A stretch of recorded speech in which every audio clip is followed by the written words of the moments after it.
లేదు పైన క్లీన్ చేయలేదు. అక్కడ వచ్చే వారానికి సిద్ధపడాలి. కనుక ఈ వారం సండే స్కూల్ ఉండదు. ಗಮನಿಸ್ರಿ ಆಮೇಲೆ ಒಂದು ಕ್ಲೀನ್ ಮಾಡಿಲ್ಲ ಅದಕ್ಕೆ ಕಾರಣ ಇರೋದಿಲ್ಲ. ಮುಂದಿನ ವಾರ ಎಲ್ಲ ಕ್ಲೀನ್ ಮಾಡಿರೋದಾಗಿದೆ. వచ్చే వారానికి అది మనకు మామూలుగా సిద్ధపడుతుంది. దయచేసి గమనించి సండే స్కూల్కి వెళ్ళడానికి పాల్గొనాల్సిందిగా మనం చేస్తాం. ಮುಂದಿನ ವಾರಕ್ಕೆ ದಯವಿಟ್ಟು ಗಮನಿಸಿ ಮಕ್ಕಳೆಲ್ಲ ಭಾಗವಹಿಸಬೇಕು. మన ధ్యానం కొరకు ನಮ್ಮ ಒಂದು ವರ್ತಮಾನ ಧ್ಯಾನಕ್ಕಾಗಿ సామెతల గ్రంథం ಜ್ಞಾನೋಕ್ತಿಗಳ 3వ అధ్యాయం 3ನೇ ಅಧ್ಯಾಯ 33, 34, 35 వచనాలు మనం చదువుకుందాం. 33, 34, 35 ಈ ಒಂದು 3 ವಚನಗಳು ನಾವು Proverbs chapter 3 verse 33 to 35. ಜ್ಞಾನೋಕ್ತಿಗಳು 3ನೇ ಅಧ್ಯಾಯ 33, 34, 35 ವಚನಗಳು. తెలుగు చదువుతాను, తర్వాత కన్నడ చదివిస్తాను. భక్తిహీనులు ఇంటి మీదకి యెహోవా శాపం వచ్చును, నీతిమంతుల నివాస స్థలము ఆయన ఆశీర్వదించును. అపహాసకులను ఆయన అపహసించును, దీనుని ఎడల ఆయన దయచూపును. జ్ఞానులు ఘనతను స్వతంత్రించుకుందురు, బుద్ధిహీనులు అవమాన భరితులందురు. ಯೆಹೋವನು ದುಷ್ಟನ ಮನೆಯನ್ನು ಶಪಿಸುವನು, ನೀತಿವಂತ ನಿವಾಸವನ್ನು ಆಶೀರ್ವದಿಸುವನು.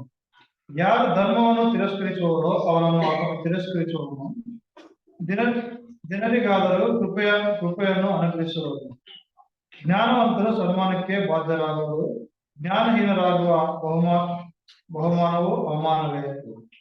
చిన్న ప్రార్థన చేసుకుందాం. ఇక ప్రార్థన మాట్లాడుకో. కరుణా సంపన్నుడైన మా గొప్ప తండ్రి, మరి యొక్క పర్యాయం మీ సన్నిధిలో ఈ రీతిగా మేము చేరి రావడానికి మీ కృపాక్షేమములు మా వెంట తీసుకొచ్చినందుకు స్తోత్రములు చెల్లించుకుంటున్నాం. మీ ప్రియకుమారుడు మా రక్షకుడైన యేసు క్రీస్తు ద్వారా మమ్మల్ని ఏర్పాటు చేసుకుని మీ అనాథ సంకల్పాన్ని మా ఎడల విస్తరింప చేసినందుకు స్తోత్రములు. ఈ ఉదయకాల సమయంలో నిష్ప్రయోజకులను కూడా మీరు జ్ఞాపకం చేసుకునండి. మీ మాట ద్వారా మమ్మల్ని బలపరచండి. ఇదిగో తండ్రి, ఈ సమయంలో తర్జుమా చేసే సహోదరులు కూడా జ్ఞాపకం చేసి ఉన్నటువంటి వారు ఏకాగ్రత కలిగి మీ మాట వినడానికి కావలసిన సహాయాన్ని కోరుతుంది. యేసయ్య పరిశుద్ధమైన నామంలో స్తోత్రం చెల్లించి ప్రార్థన చేసి అడిగి వేడుకొంచున్నాము మా తండ్రి. ఆమేన్. ప్రియమైన వారులారా, ఈ ఉదయకాల సమయంలో మరి యొక్క పర్యాయం దేవుని వాక్యాన్ని మనం చూసుకుని మనం ముందుకు వెళ్దాం. సామెతల గ్రంథం జ్ఞానం కలిగినటువంటి గ్రంథం. ಜ್ಞಾನೋಕ್ತಿಗಳು ಜ್ಞಾನವುಳ್ಳುವಂತ ಒಂದು ಗ್ರಂಥ ಆಗಿದೆ. కీర్తన గ్రంథంలో విశ్వాసి ఆరాధన చేస్తూ ఉండగా ಕೀರ್ತನೆಗಳಲ್ಲಿ ಒಂದು ವಿಶ್ವಾಸಿ ಆರಾಧನೆ ಮಾಡುವಂತರುವಾಗ సామెతల గ్రంథంలో విశ్వాసి ఏ విధంగా నడుస్తాడో చెప్పే కొన్ని గ్రంథం. ಈ ಒಂದು ಜ್ಞಾನೋಕ್ತಿಗಳ ಪುಸ್ತಕದಲ್ಲಿ ಒಂದು ವಿಶ್ವಾಸಿ ಯಾವ ರೀತಿಯಾಗಿ ನಡೀಬೇಕೋ ಅದು ತಿಳಿಸುವಂತ ಜ್ಞಾನ ಗ್ರಂಥ ಆಗಿದೆ. కీర్తన గ్రంథంలో మోకాళ్ళ మీద ఉండి దేవుని ప్రార్థించేవాడుగా ఉంటుండగా ಕೀರ್ತನ ಒಂದು ಪುಸ್ತಕದಲ್ಲಿ ಮೊಣಕಾಲಿನ ಮೇಲೆ ಇದ್ದು ದೇವರನ್ನ ಪ್ರಾರ್ಥನೆ ಮಾಡುವಂತ తన మొరని దేవునికి తెలియజేస్తూ ఉండగా ತನ್ನ ಒಂದು ಪ್ರಾರ್ಥನೆಯನ್ನು ತನ್ನ ಒಂದು ಬೇಡಿಕೆಯನ್ನು ದೇವರಿಗೆ ತಿಳಿಸುವಂತ ಆಗಿರುವಾಗ సామెతల గ్రంథంలో విశ్వాసి ఏ విధంగా నడవాలో, నీతిమంతుడుగా తీర్చబడినటువంటి వ్యక్తి ఏ విధంగా ఉండాలో ఆ మాటలు తెలియజేసేటువంటి సామెతల గ్రంథం. ಈ ಒಂದು ಜ್ಞಾನೋಕ್ತಿಗಳ ಪುಸ್ತಕ ಒಬ್ಬ ವಿಶ್ವಾಸಿ ಆ ಒಂದು ತನ್ನ ಒಂದು ವಿಶ್ವಾಸವನ್ನು ದೇವರಲ್ಲಿ ಯಾವ ರೀತಿಯಾಗಿ ಸ್ಥಿರ ಮಾಡ್ಕೋಬೇಕು ಅದು ತಿಳಿಸುವಂತ ಪುಸ್ತಕ ಆಗಿದೆ ಇದು. సామెతలు, ప్రసంగి, పరమగీతాలు మనకు తెలుసు. ಜ್ಞಾನಿ ಸೊಲೊಮೋನ್ ರಾశాడు. ಈ ಒಂದು ಜ್ಞಾನೋಕ್ತಿಗಳು ಮತ್ತು ಪ್ರಸಂಗಿ ಮತ್ತೆ ಪರಮಗೀತೆಗಳು ಇವೆಲ್ಲವೂ ಸಹ ಜ್ಞಾನದ ಸೊಲೊಮೋನನು ಬರೆದ పుస్తకಗಳಾಗಿದ್ದಾವೆ. కాబట్టి యవన కాలంలో ఉన్నప్పుడు ఏ విధంగా అతని యవన కాలాన్ని సంతృప్తి కలిగి ఉన్నాడు, లేకపోతే యవన కాలంలో కావ్యాలు రాస్తూ పరమగీతాన్ని సామెతలు పరమగీతం రాశాడని ಸೊಲೊಮೋನ್ ಗುరించి చెప్తారు. ತನ್ನ ಒಂದು ಯೌವನ ಪ್ರಾಯದಲ್ಲಿ ಆ ಒಂದು ಪರಮಗೀತೆಗಳ ಪುಸ್ತಕವನ್ನು ಬರೆದಿದ್ದಾನೆ ಎಂದು ಒಂದು ಸೊಲೊಮೋನನ ಕುರಿತಾಗಿ ಹೇಳ್ತಾರಾಗಿದ್ದಾರೆ. తర్వాత కుమారుడు పుట్టిన తర్వాత అతనికి మಕ್ಕಳು ఆದ ನಂತರ ఏ విధంగా కుమార్తెలు నడవాలో వారి గురించి, అందుకనే కుమారుడా అనే పర్యాయాలు సామెతల గ్రంథంలో మనం చూస్తాం. ಅದು ಯಾವ ರೀತಿಯಾಗಿ ತನ್ನ ಮಕ್ಕಳು ಬೆಳಿಬೇಕೆಂದು ಅದನ್ನು ಉಚ್ಚಾರಣೆ ಮಾಡ್ತಿದ್ರೆ ಮಗನೇ ಅಂತ ಒಂದು ಉಚ್ಚಾರಣೆ ಮಾಡಿಕೊಂಡು ಅವರ ಮಕ್ಕಳಿಗಾಗಿ ಒಂದು ವಿಚಾರಗಳನ್ನು ಒಂದು ಪರಮ ಗುರುವನ್ನು ಬರೆದಿದ್ದಾನೆ, ఈ సామెతల గ్రంథం ಬರೆದಿದ್ದಾನೆ. కనుక అందుకనే వారి బుద్ధి చెప్తూ ఏ విధంగా ఉంటూ ఉన్నాడో దాని గురించి పిల్లలంటే ఎవరు ఏ విధంగా ఉన్నాడో దాని గురించి చెప్పేటువంటి గ్రంథం సామెతల గ్రంథం అయింది. ಅವರಿಗೆ ಬುದ್ಧಿ ಮಾತುಗಳನ್ನು ಹೇಳುತ್ತಾ ಯವನ ಮಕ್ಕಳು ಯಾವ ರೀತಿಯಾಗಿರ್ಬೇಕಂತ ಹೇಳುವಂತ ಪುಸ್ತಕ ಆಗಿದೆ ಈ ಒಂದು ಜ್ಞಾನೋಕ್ತಿಗಳು. ఆ తర్వాత ನಂತರ రాజ్య పరిపాలన చివరి కాలంలో ಆ ಒಂದು ಆಳ್ವಿಕೆ ಕೊನೆಯ ದಿನಗಳಲ್ಲಿ లోకం ఎలాంటిదో తెలుసుకున్నాడు. ಈ ಒಂದು ಲೋಕ ಯಾವ ರೀತಿಯಾದ ತಿಳಿದಿದ್ದಾನೆ. సూర్యుని కింద ఏది అనుభవించాలో అనుభవించాడు. ಅವನು ಸೂರ್ಯನ ಕೆಳಗಡೆ ಯಾವುದನ್ನು ಅನುಭವಿಸಬೇಕು ಅದನ್ನೆಲ್ಲವೂ ಸಹ ಅನುಭವಿಸಿದ್ದಾನೆ. అన్నిటిని రుచి చూశాడు. ಎಲ್ಲವನ್ನೂ ಸಹ ಆತನು ತಿಳಿದಿದ್ದಾನೆ. అన్నిటిని చూసిన తర్వాత తన అనుభవ జ్ఞానంతో సూర్యుని కింద సమస్తం వ్యర్థం అని ప్రసంగించాడు. ಎಲ್ಲವನ್ನೂ ಸಹ ತಿಳಿದ ನಂತರ ತನ್ನ ಒಂದು ಅನುಭವಪೂರ್ವಕರಾಗಿ ಸೂರ್ಯನ ಕೆಳಗೆ ನಡೆಯುವಂತ ಎಲ್ಲವನ್ನೂ ಸಹ ವ್ಯರ್ಥವಂತ ಹೇಳಿದ್ದಾನೆ. అందుకే ప్రసంగికంగా రాస్తూ ನಂತರ ಅದಕ್ಕಾಗಿ ಪ್ರಸಂಗಿಯ ಒಂದು ಪುಸ್ತಕವನ್ನು ಬರೀತಾ ఏం రాస్తాడు? ಏನಂತ ಬರೀತಾನೆ, వ్యానికి ಎಲ್ಲವೂ ಸಹ ವ್ಯರ್ಥ ಎಂದು. సూర్యుని కింద సమస్తం వ్యర్థం అని రాస్తాడు. ಸೂರ್ಯನ ಕೆಳಗಡೆ ನಡೆಯುವಂತ ಪ್ರತಿ ಒಂದು ಸಹ ಅದು ವ್ಯರ್ಥ ಅಂತ ಆತನು ಬರೆದಿದ್ದಾನೆ. అతను సూర్యుని కింద చూస్తున్నాడు కానీ సూర్యుడు పైన ఉన్నటువంటి దేవుణ్ణి మర్చిపోయిన వాడిగా ఉన్నాడు. ಆತನು ಸೂರ್ಯನ ಕೆಳಗಡೆ ನಡೆಯುವಂತ ವಿಚಾರಗಳನ್ನು ನೋಡಿದ್ದಾನೆ, ಆದ್ರೆ ಆತನು ಸೂರ್ಯನ ಮೇಲೆ ನಡೆಯುವಂತ ಆ ಒಂದು ಕರ್ತನ ಆತನು ಮರೆತಿದ್ದಾನೆ. కాబట్టి ಆದ್ದರಿಂದ సూర్యుని కింద మాట ఏ విధంగా సాంఖ్య గ్రంథంలో మాట రాస్తాడో అలాగే సూర్యుని కింద వ్యర్థం అనే మాట ప్రసంగిలోనికి పర్యాయం. ಈ ಒಂದು ಜ್ಞಾನೋಕ್ತಿಗಳಲ್ಲಿ ಯಾವ ರೀತಿಯಾಗಿ ಮಗಳೇ ಅಂತ ಯಾವ ರೀತಿಯಾಗಿ ಬರುತ್ತೋ ಅದೇ ರೀತಿಯಾಗಿ ಒಂದು ಪ್ರಸಂಗಿಗೆ ಒಂದು ಪುಸ್ತಕದಲ್ಲಿ ಎಲ್ಲವೂ ಸಹ ವ್ಯರ್ಥ ಅನ್ನೋ ಪದ ತುಂಬಾ ಸತಿ ಅದು ಬಳಸಲಾಗಿದೆ. కాబట్టి సాంఖ్య గ్రంథం తన కుమారుడైన రెహబాము గురించి రాస్తే ಈ ಒಂದು ಜ್ಞಾನೋಕ್ತಿಗಳ ಪುಸ್ತಕ ತನ್ನ ಮಗನಾದ ರೆಹబాಮನ ಕುರಿತಾಗಿ ಬರೆದಿದ್ರೆ, ಶುಲ್ಲಾಮಿತಿ ಕೊరకు ಪರಮಗೀತವನ್ನು ರಾస్తే ಆ ಒಂದು ಮಗನಾದ ಶುಲ್ಲಾಮಿತಿಗಾಗಿ ತನ್ನ ಒಂದು ಪರಮಗೀತೆಗಳ ಪುಸ್ತಕ ಬರೆದಿದ್ದಾನೆ.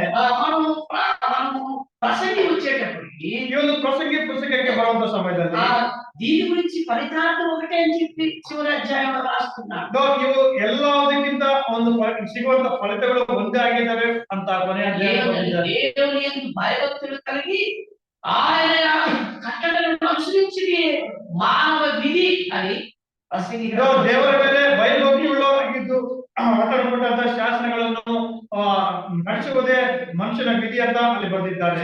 చివరి అధ్యాయం ప్రసంగి గ్రంథంలో ಆ ಒಂದು ಪ್ರಸಂಗಿ ಪುಸ್ತಕ ಪ್ರಸಂಗಿ ಗ್ರಂಥ ಕೊನೆಯ ಅಧ್ಯಾಯ 12ನೇ ಅಧ್ಯಾಯ 13ನೇ ವಚನ. ఇదంతయు విన్న తరువాత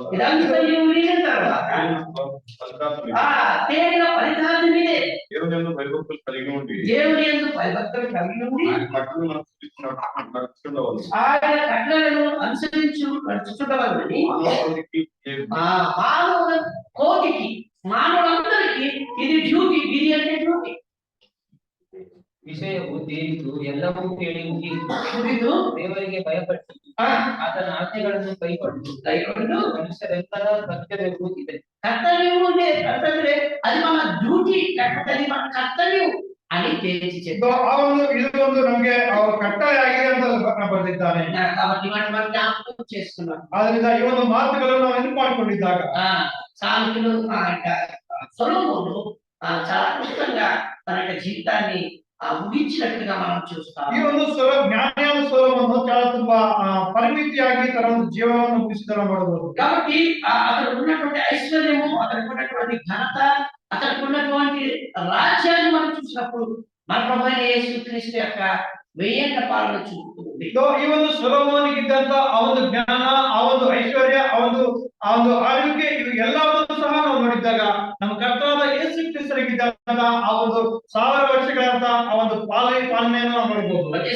ప్రభువైన యేసుక్రీస్తు చెప్తున్నాడు. ಮತ್ತಾಯ ಸುವಾರ್ತೆಯಲ್ಲಿ ಕರ್ತನಾದ ಯೇಸು ಕ್ರಿಸ್ತನೇನೋ ಅಂತನಾಗಿದ್ದಾನೆ. సొలొమోను కంటే జ్ఞానవంతుడు మీ మధ్య ఉన్నాడు, గొప్పవాడు మీ మధ్యలో ఉన్నాడు అని ఆయన తన గురించి తాను ఆనాడు ఇశ్రాయేలుకు పరిచయం చేశాడు. ಇದು ಸೊಲೊಮೋನನಿಗಿಂತಲೂ ಘನವಾದಂತನು ಶ್ರೇಷ್ಠವಾದಂತನು ನಿಮ್ಮ ಒಂದು ನಡುವೆ ಇದ್ದಾರೆ ಅಂತ ಹೇಳಿಕೊಂಡು ತನ್ನ ಕುರಿತಾಗಿ ತನ್ನನ್ನು ಆತನು ಅಲ್ಲಿ ಹೇಳುವಂತ ಮಾತುಗಳನ್ನು ನಾವು ನೋಡಬಹುದು. అందుకని పౌలు కూడా చెప్తూ కొరింథీయులకు రాస్తూ ಪೌಲನು ಸಹ ಈ ಒಂದು ರೀತಿಯಾಗಿ ಕೊರಿಂಥಿಯರಿಗೆ ಬರೀತಾ ಇದ್ದಾನೆ. ఆయన ఏమై ఉన్నాడు? ಆತನು ಏನಾಗಿದ್ದಾನೆ? విమోచకుడును, ನಮ್ಮ ವಿಮೋಚಕನು, మన పరిశుద్ధತೆయు, ನಮ್ಮ ಪರಿಶುದ್ಧತೆಯನ್ನು, మన నీతిమంతుడు, ನಮ್ಮ నీతివంతిಯನ್ನು చివరిగా చెప్తూ ఆయన అంటే మన ప్రభువైన యేసుక్రీస్తు మనకు జ్ఞానమై ఉన్నాడని కొరింథీయులకు రాస్తూ చెప్తారు. ಕೊನೆಯದಾಗಿ ಅದು ಹೇಳ್ತಾ ಇದ್ದಾರೆ ನಮ್ಮ ಕರ್ತನಾದ ಯೇಸು ಕ್ರಿಸ್ತನು ಆತನು ನಮಗೆ ಜ್ಞಾನವಾಗಿದೆ ಅಂತ ಹೇಳ್ತಾ ಇದ್ದಾರೆ. ఆ మాట కొరింథీయులకు రాసిన మొదటి పత్రిక మొదటి అధ్యాయం చివరి వచనం. ಕೊರಿಂಥದವರಿಗೆ ಬರೆದ ಮೊದಲನೇ ಪತ್ರಿಕೆ ಮೊದಲನೇ ಅಧ್ಯಾಯ చివరి వచనం. ಕೊನೆಯ ఆశించువాడు ప్రభువును దర్శించువాడు. రక్షించువాడు ప్రభువును దర్శించవలెను. ఆ, ఆయన మనకు జ్ఞానమును, ఆయన మనకు జ్ఞానమును నీతియు, నీతియు పరిశుద్ధతయు, పరిశుద్ధతయు విమోచనమును ఆయన. కాబట్టి ఈ నాలుగు ఉన్నాడు అని అక్కడ పౌలు తేల్చి చెప్పారు. ಈ ಒಂದು 4 ವಿಷಯಗಳನ್ನು ಕರ್ತನು ನಮಗಾಗಿದ್ದಾನೆ ಅಂತ ಅಲ್ಲಿ ಪೌಲನು ಹೇಳ್ತಾ అది ಇದ್ದಾನೆ. మాత్రమే కాకుండా ಅಷ್ಟು ಮಾತ್ರವಲ್ಲದೆ కొలసీయులకు రాస్తూ ಕೊಲೊಸ್ಸೆದವರ ಬರೆದ ಪತ್ರಿಕೆಯಲ್ಲಿ సంబంధమైనటువంటి వారు లేకపోతే జ్ఞానవంతులనుకునే వారు మాట చెప్పారు. ಜ್ಞಾನ ನಾವೇ ಜ್ಞಾನವಂತ ಹೇಳ್ಕೊಳ್ಳುವವರಿಗೆ ಈ ರೀತಿಯಾಗಿ ಹೇಳ್ತಾ ಇದ್ದಾನೆ. సర్వ సంపదలు బుద్ధి జ్ఞాన సర్వ సంపదలు యేసునందు ముక్తమై ఉన్నాయని 2వ అధ్యాయం 3వ వచనంలో చెప్పారు. ಎರಡನೇ ಅಧ್ಯಾಯ 3ನೇ ವಚನದಲ್ಲಿ ಹೇಳ್ತಾ ಇದ್ದಾನೆ ಬುದ್ಧಿ ವಿಜ್ಞಾನ ಸರ್ವ ಸಂಪದಗಳು ಸರ್ವ ಐಶ್ವರ್ಯಗಳು ಕರ್ತನಲ್ಲೇ ಅವು ಕರ್ತನಲ್ಲೇ ಇದಾವೆ ಅಂತ ಹೇಳ್ತಾರೆ. ఎవరైనా ఉన్నాయి? ಯಾರಲ್ಲಿದ್ದಾವೆ? యేసు క్రీస్తునందు ముక్తమై ఉన్నాయని. ಅವು ಯೇಸು ಕ್ರಿಸ್ತನಲ್ಲಿ ಅವು ಇದಾವೆ ಅಂತ ಹೇಳ್ತಾ ಇದ್ದಾನೆ. అట్లయితే ಹಾಗಾದ್ರೆ నీవు క్రీస్తును సంపాదించుకుంటే, ನೀನು ಕ್ರಿಸ್ತನನ್ನು ಸಂಪಾದನೆ ಮಾಡಿಕೊಂಡಿದ್ದಲ್ಲಿ, నేను క్రీస్తును సంపాదించుకుంటే ನಾನು ಕ್ರಿಸ್ತನನ್ನು ಸಂಪಾದನೆ ಮಾಡಿಕೊಂಡಿದ್ದಲ್ಲಿ మనకు జ్ఞానమై ఉన్నాడు మన ప్రభువైన యేసు. ಆತನು ನಮಗೆ ಜ್ಞಾನವಾಗಿದ್ದಾನೆ ನಮ್ಮ ಕರ್ತನಾದ ಯೇಸು ಕ್ರಿಸ್ತ. అందుకనే ಅದಕ್ಕಾಗಿ ఇక్కడ సామెతల గ్రంథంలో కూడా మనం చూసినట్లయితే ಇಲ್ಲಿ ಜ್ಞಾನೋಕ್ತಿಗಳ ಪುಸ್ತಕಗಳಲ್ಲಿ ನಾವು ನೋಡಿದ್ದಲ್ಲಿ కళలో బాగుంది జ్ఞానోక్తిగా అంటే జ్ఞానాన్ని ఉపదేశించేటువంటి పుస్తకం మనం. ಕನ್ನಡದಲ್ಲಿ ಚೆನ್ನಾಗಿ ಬರೆದಿದ್ದಾರೆ. ಜ್ಞಾನಗಳನ್ನು ಉಪದೇಶವಂತ ಮಾಡುವಂತ ಪುಸ್ತಕ ಆಗಿದೆ. అంటే ఆ జ్ఞానాన్ని గురించి ఇక్కడ మనకు చెప్తున్నాడు. ಈ ಒಂದು ಜ್ಞಾನದ ಕುರಿತಾಗಿ ಇಲ್ಲಿ ನಮ್ಗೆ ಹೇಳ್ತಾ ಇದ್ದಾನೆ. మనం చూసినట్లయితే ఏముంది జ్ఞానవంతురాలు తన ఇల్లుని కట్టుకును, బుద్ధిహీనురాలు తన ఇల్లుని ಏನ್ ಓಡಬೇಕು. ನಮಗೆ ಸತ್ಯವಾದ ಈ ರೀತಿಯಾಗಿದೆ. ಒಬ್ಬ ಜ್ಞಾನವಂತರಾದ ಸ್ತ್ರೀ ತನ್ನ ಒಂದು ಮನೆಯನ್ನು ಕಟ್ಟಿಕೊಳ್ಳಲಾಗಿದೆ. ಜ್ಞಾನ ಇಲ್ಲದ ಸ್ತ್ರೀ ತನ್ನ ಒಂದು ಮನೆಯನ್ನು ಬೀಳಿಸಿಕೊಳ್ಳುವಂತ ಸ್ಥಿತಿಯನ್ನು ఇదే మాట మనం ఇక్కడ చదువుకున్నాం. అది మాత్రమే కాకుండా నీతిమంతుల గురించి బుద్ధిహీనుల గురించి ఎక్కువగా రాయబడినటువంటి పుస్తకం లేకపోతే గ్రంథం సామెతల గ్రంథం. ಅದೇ ರೀತಿಯಾಗಿ ನೀತಿವಂತರ ಕುರಿತಾಗಿ ಮತ್ತು ಬುದ್ಧಿಹೀನರ ಕುರಿತಾಗಿ ಜಾಸ್ತಿ ಸಮಯ ಜಾಸ್ತಿ ವಿಧವಾಗಿ ಬರೆದಂತಹ ಒಂದು ಪುಸ್ತಕ ಜ್ಞಾನೋಕ್ತಿಗಳ ಪುಸ್ತಕ ಆಗಿದೆ. అందుకని ఒక విధంగా చెప్తాడు. ಒಬ್ಬರು ಈ ರೀತಿಯಾಗಿ ಹೇಳ್ತಾ ಇದ್ದಾರೆ, బైబిల్ గ్రంథాలు చదువుకునేటప్పుడు ಸತ್ಯವೇದವನ್ನು ಓದುವಂತ ಸಮಯದಲ್ಲಿ నేను కూడా చెప్పాను ತುಂಬಾ ಸಮಯಗಳು ಸಹ ಇದ್ದಾರೆ. ఏమంటే ಏನಂತಂದ್ರೆ దీంట్లో 31 అధ్యాయాలు ఉంటాయి ఆ సామెతల గ్రంథంలో. ಈ ಒಂದು ಜ್ಞಾನೋಕ್ತಿಗಳ ಪುಸ್ತಕದಲ್ಲಿ 31 ಅಧ್ಯಾಯಗಳಿರುವಂತದ್ದಾಗಿದ್ದಾವೆ. అలాగే మనము కీర్తన గ్రంథంలో 150 అధ్యాయాలు ఉంటాయి. ಅದೇ ರೀತಿಯಾಗಿ ಕೀರ್ತನೆಗಳ ಪುಸ್ತಕದಲ್ಲಿ 150 ಅಧ್ಯಾಯಗಳಿರುವಂತದ್ದಾಗಿದ್ದಾವೆ. అంటే దీంట్లో 31 అధ్యాయాలు, దాంట్లో 150 ఈ విధంగా మనం డివైడ్ చేసుకుంటే ಕೀರ್ತನೆಗಳಿದ್ದಂತ 150 ಮತ್ತೆ ಜ್ಞಾನೋಕ್ತಿಗಳಿದ್ದಂತ 30 ನಾವು ಇದನ್ನ ಡಿವೈಡ್ ಮಾಡ್ಕೊಂಡ್ರೆ రోజుకి 5 కీర్తనలు చదివి ಒಂದು ದಿನಕ್ಕೆ 5 ಕೀರ್ತನೆಗಳ ಅಧ್ಯಾಯಗಳು ಓದಿ ఒక రోజు ఒక అదే ఆ 5 కీర్తనలతో కూడా సామెతల గ్రంథం ఒక అధ్యాయం చదివినట్లయితే ಆ ಒಂದು 5 ಕೀರ್ತನೆಗಳ ಒಂದು ಅಧ್ಯಾಯ ಓದಿದಾಗ ఎన్ని రోజులు ముగిస్తాం? ಎಷ್ಟು ದಿನ ನಾವು ಮುಗಿಸಬಹುದು? ఒక వారమే, ఒకసారి ఒక నెలే, ಒಂದು ತಿಂಗಳಲ್ಲಿ ಒಂದು ಮಾಸದಲ್ಲಿ 30 రోజులు 30 రోజులు వేసుకోండి. 30 31 2 ದಿನ ಒಂದು ತಿಂಗಳಲ್ಲಿ ನಾವು ಇದನ್ನ అంటే ಮುಗಿಸಬಹುದು. మనకు అంత సమయం ఉండకపోవచ్చేమో, కానీ ఒకవేళ అలాగా ప్రారంభించినట్లయితే మనం 12 పర్యాయాలు ఈ కీర్తన గ్రంథం సామెతల గ్రంథం చదువుకోవడానికి వీలవుతాయి. ನಾವು ಒಂದು ವರ್ಷದಲ್ಲಿ 12 ಬಾರಿ ಈ ರೀತಿಯಾಗಿ ನಾವು ಪ್ರಾರಂಭಿಸಿದಲ್ಲಿ 12 ಬಾರಿ ಕೀರ್ತನ ಮತ್ತು ಜ್ಞಾನೋಕ್ತಿಗಳು ಎರಡನ್ನೂ ಸಹ ನಾವು ಓದಿ ಮುಗಿಸಬಹುದಾಗಿದೆ. కాబట్టి అదంతా మాత్రం చదువుకున్న భాగంలోకి మనం వస్తాం. ಇದೆಲ್ಲ ಕೇವಲ ಅಪೋದ್ಘಾತ ಮಾತ್ರ ಆಗಿದೆ. ನಾವು ಓದ್ಬಿಟ್ಟು ಭಾಗ ಬರುವ ఇక్కడ బుద్ధిహీనుల యొక్క కుటుంబం లేకపోతే నీతిమంతుల యొక్క నివాస స్థలాన్ని గురించి రాయబడి ఉంది. ಇಲ್ಲಿ ಬರೆಯಲ್ಪಟ್ಟಿದೆ ಬುದ್ಧಿಹೀನರ ಮನೆ ಮತ್ತು ನೀತಿವಂತರ ನಿವಾಸ ಕುರಿತಾಗಿ ಬರೆಯಲ್ಪಟ್ಟಿದೆ. కాబట్టి ఇక్కడ మనం చూసినట్లయితే దాని యొక్క వ్యత్యాసం ఈ 3 వచనాల్లో 3 రకాలుగా కనబడతా ఉంది. ಎರಡರ ವ್ಯತ್ಯಾಸ ಈ ಒಂದು 3 ವಚನಗಳಲ್ಲಿ ಎರಡು ವಿಧವಾಗಿ ನಮ್ಗೆ ಕಾಣಿಸ್ತಾ ಇದೆ. 33వ వచనంలో మనం చూసినట్లయితే 3ನೇ ವಚನ ನಾವು ನೋಡೋದಾದ್ರೆ బుద్ధిహీనుల ఇంటి మీదకి లేకపోతే దుష్టుల ఇంటి మీదకి దేవుని యొక్క శాపం వస్తుంది అని రాయబడింది. ಯೆಹೋವನು ದುಷ್ಟನ ಮನೆಯನ್ನು ಶಪಿಸುವವನು ಅಂತ ಬರೆಯಲ್ಪಟ್ಟಿದೆ. అంటే భక్తిహీనుల యొక్క ఇంటిని దేవుడు శపించేవాడిగా ఉన్నాడు. ಹಾಗಾದ್ರೆ ಭಕ್ತಿಹೀನರ ಅವರ ಶಾಪ ಮಾಡುವಂತನಾಗಿದ್ದಾನೆ. నీతిమంతుల యొక్క నివాస స్థానము ನೀತಿವಂತರ ನಿವಾಸವನ್ನು దేవుడు ఆశీర్వదించేవాడిగా ఉన్నాడు. ಕರ್ತನು ಆಶೀರ್ವದಿಸುವಂತ ಬಂದಿದೆ. 34 వచనంలో 34ನೇ ವಚನದಲ್ಲಿ అపహాస్యులను ఆయన అపహసించేవాడిగా ఉన్నాడు. ಯಾರು ಧರ್ಮವನ್ನು ತಿರಸ್ಕರಿಸುವರೋ ಅವರನ್ನು ಆತನು ತಿರಸ್ಕೃತವಾಗಿದ್ದಾನೆ. కన్నడలో తిరస్కరించే వారికి తిరస్కారం ఆయన నుంచి దొరుకుతుంది అని మనం చెప్పవచ్చు. ತಿರಸ್ಕಾರ ಮಾಡುವವರಿಗೆ ಆತನಿಂದಲೂ ಸಹ ತಿರಸ್ಕಾರವೇ ಸಿಗುವುದಂತ ಅಲ್ಲಿ ಬರೆಯಲ್ಪಟ್ಟಿದೆ. దేవుడు నాకు వద్దు అని తిరస్కారం చేసేవారికి ఆయన కూడా నాకు వద్దు అనేవాడిగా ఉంది. ಯಾರು ದೇವರು ನಮಗೆ ಬೇಡ ಅಂತ ಹೇಳುವಂತರಾಗಿದ್ದಾರೋ ಆ ದೇವರು ಸಹ ಹೇಳುವಂತರಾಗಿದೆ, ಅವರು ಸಹ ನನಗೆ ಬೇಡ ಅಂತ ಹೇಳ್ತಾ ಇದ್ದಾನೆ. దీని ఆయన కృప చూపేవాడు, దయ చూపేవాడిగా ఉన్నాడని మనం చూస్తాం. ಇದರಿಂದ ಆತನ ಕೃಪೆಯನ್ನು ತೋರುವವರಾಗಿದ್ದಾನೆ, ದಯೆಯನ್ನು ತೋರುವವರಾಗಿದ್ದಾನೆ. ಅದನ್ನು ಸಹ ನೋಡ್ತಾ ಇದ್ದೇವೆ. ಯಾರಿಗೆ? ఆయనకు లోబడేటువంటి వారు, ಆತನಿಗೆ ಒಳಗಾಗಿದ್ದವರಿಗೆ, ఆయన మాటలకు లోబడి అనుసరించే వారికి, ಆತನ ಒಂದು ಕಟ್ಟಳೆಯನ್ನು ಕೇಳಿ ಅದರ ಪ್ರಕಾರ ನಡೆಯುವವರಿಗೆ ఆయన కృప చూపేవాడు, దయ చూపేవాడని మనం చూస్తాం. ಆತನ ಕೃಪೆ ತೋರುವವರಾಗಿದ್ದಾನೆ ಅಥವಾ ದಯೆಯನ್ನು ತೋರುವವರಾಗಿದ್ದಾನೆ. ಜ್ಞಾನವಂతులు తమ ఘనతను స్వతంత్రించుకుంటారు.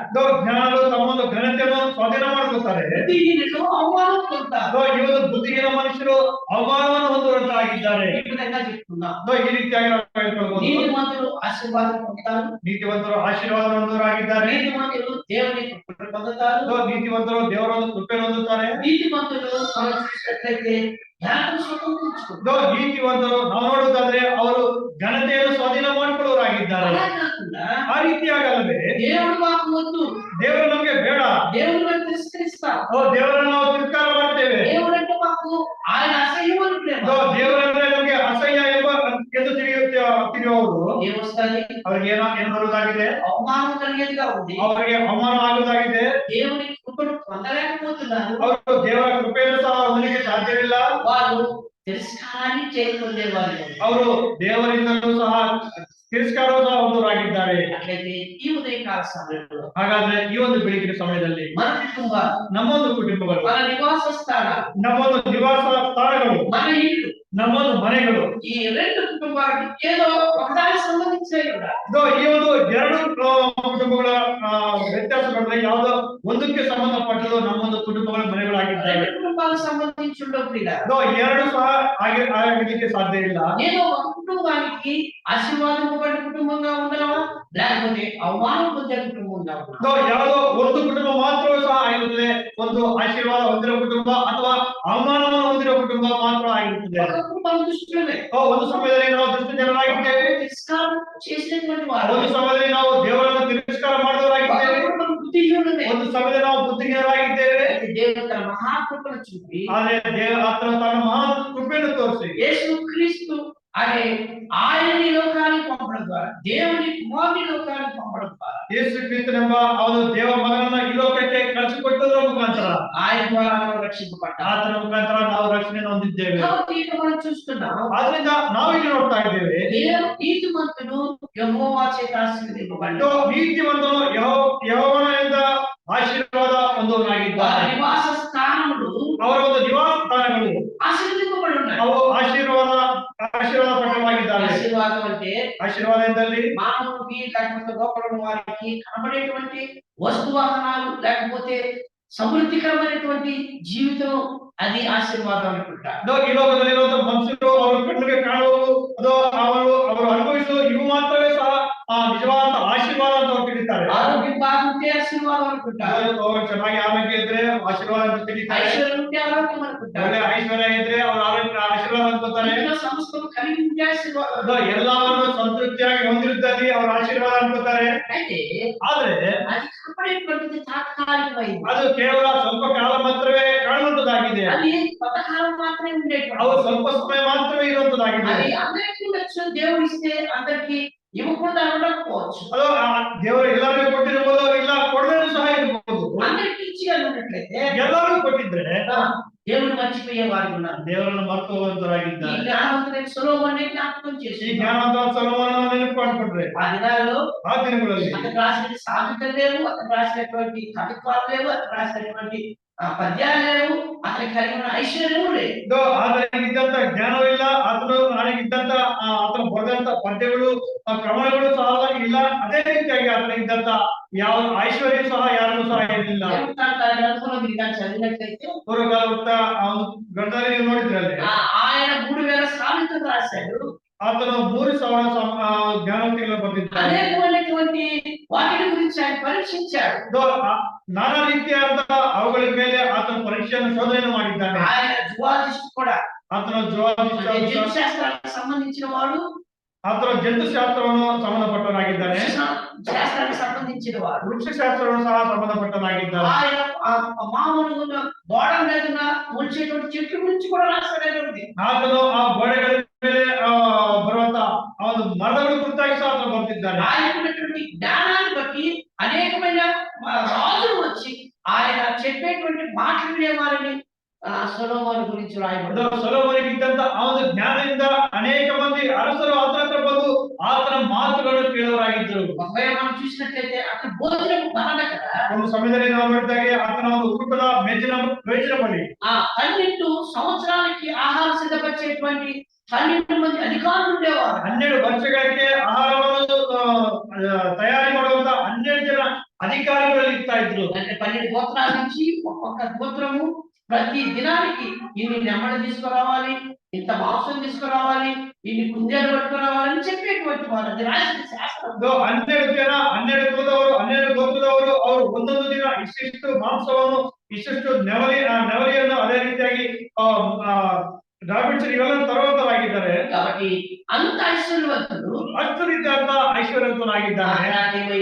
తెలుసు. ಕೊನೆಗೆ ಏನಾಗಿದ್ದಾನೆ ನಮಗೆ ತಿಳಿದಿದೆ. దేవుడు 2 సార్లు ప్రత్యక్షమయ్యాడని లేఖనాల్లో రాయబడ్డాడు. ದೇವರು 2 ಬಾರಿ ಆತನಿಗೆ ದರ್ಶನವನ್ನು ಕಾಣಿಕೊಂಡಿದ್ದಂತೆ ನಮಗೆ ಸತ್ಯವಾದ ಹೇಳ್ತಾ ಇದೆ. అయితే చివరికి తన కుటుంబాన్ని నిలుపుకునేటువంటి పరిస్థితులు ఏర్పడుతాయి. ಆದ್ರೆ ಕೊನೆಗೆ ತನ್ನ ಒಂದು ಕುಟುಂಬವನ್ನು ಸಹ ಸ್ಥಿರ ಮಾಡ್ಕೊಳ್ಳೋಕೆ ಇದ್ದಂತ ಒಂದು ಸ್ಥಿತಿಯನ್ನು ನಾವು ನೋಡ್ತಾ ಇದ್ದೇವೆ. రెహబాము అనే కుమారుడు రాజ్యానికి వచ్చాడు. ರೆಹಬ್ಬಾಮ ಮಗನು ಆಳ್ವಿಕೆಗೆ ಬಂದಿದ್ದಾನೆ.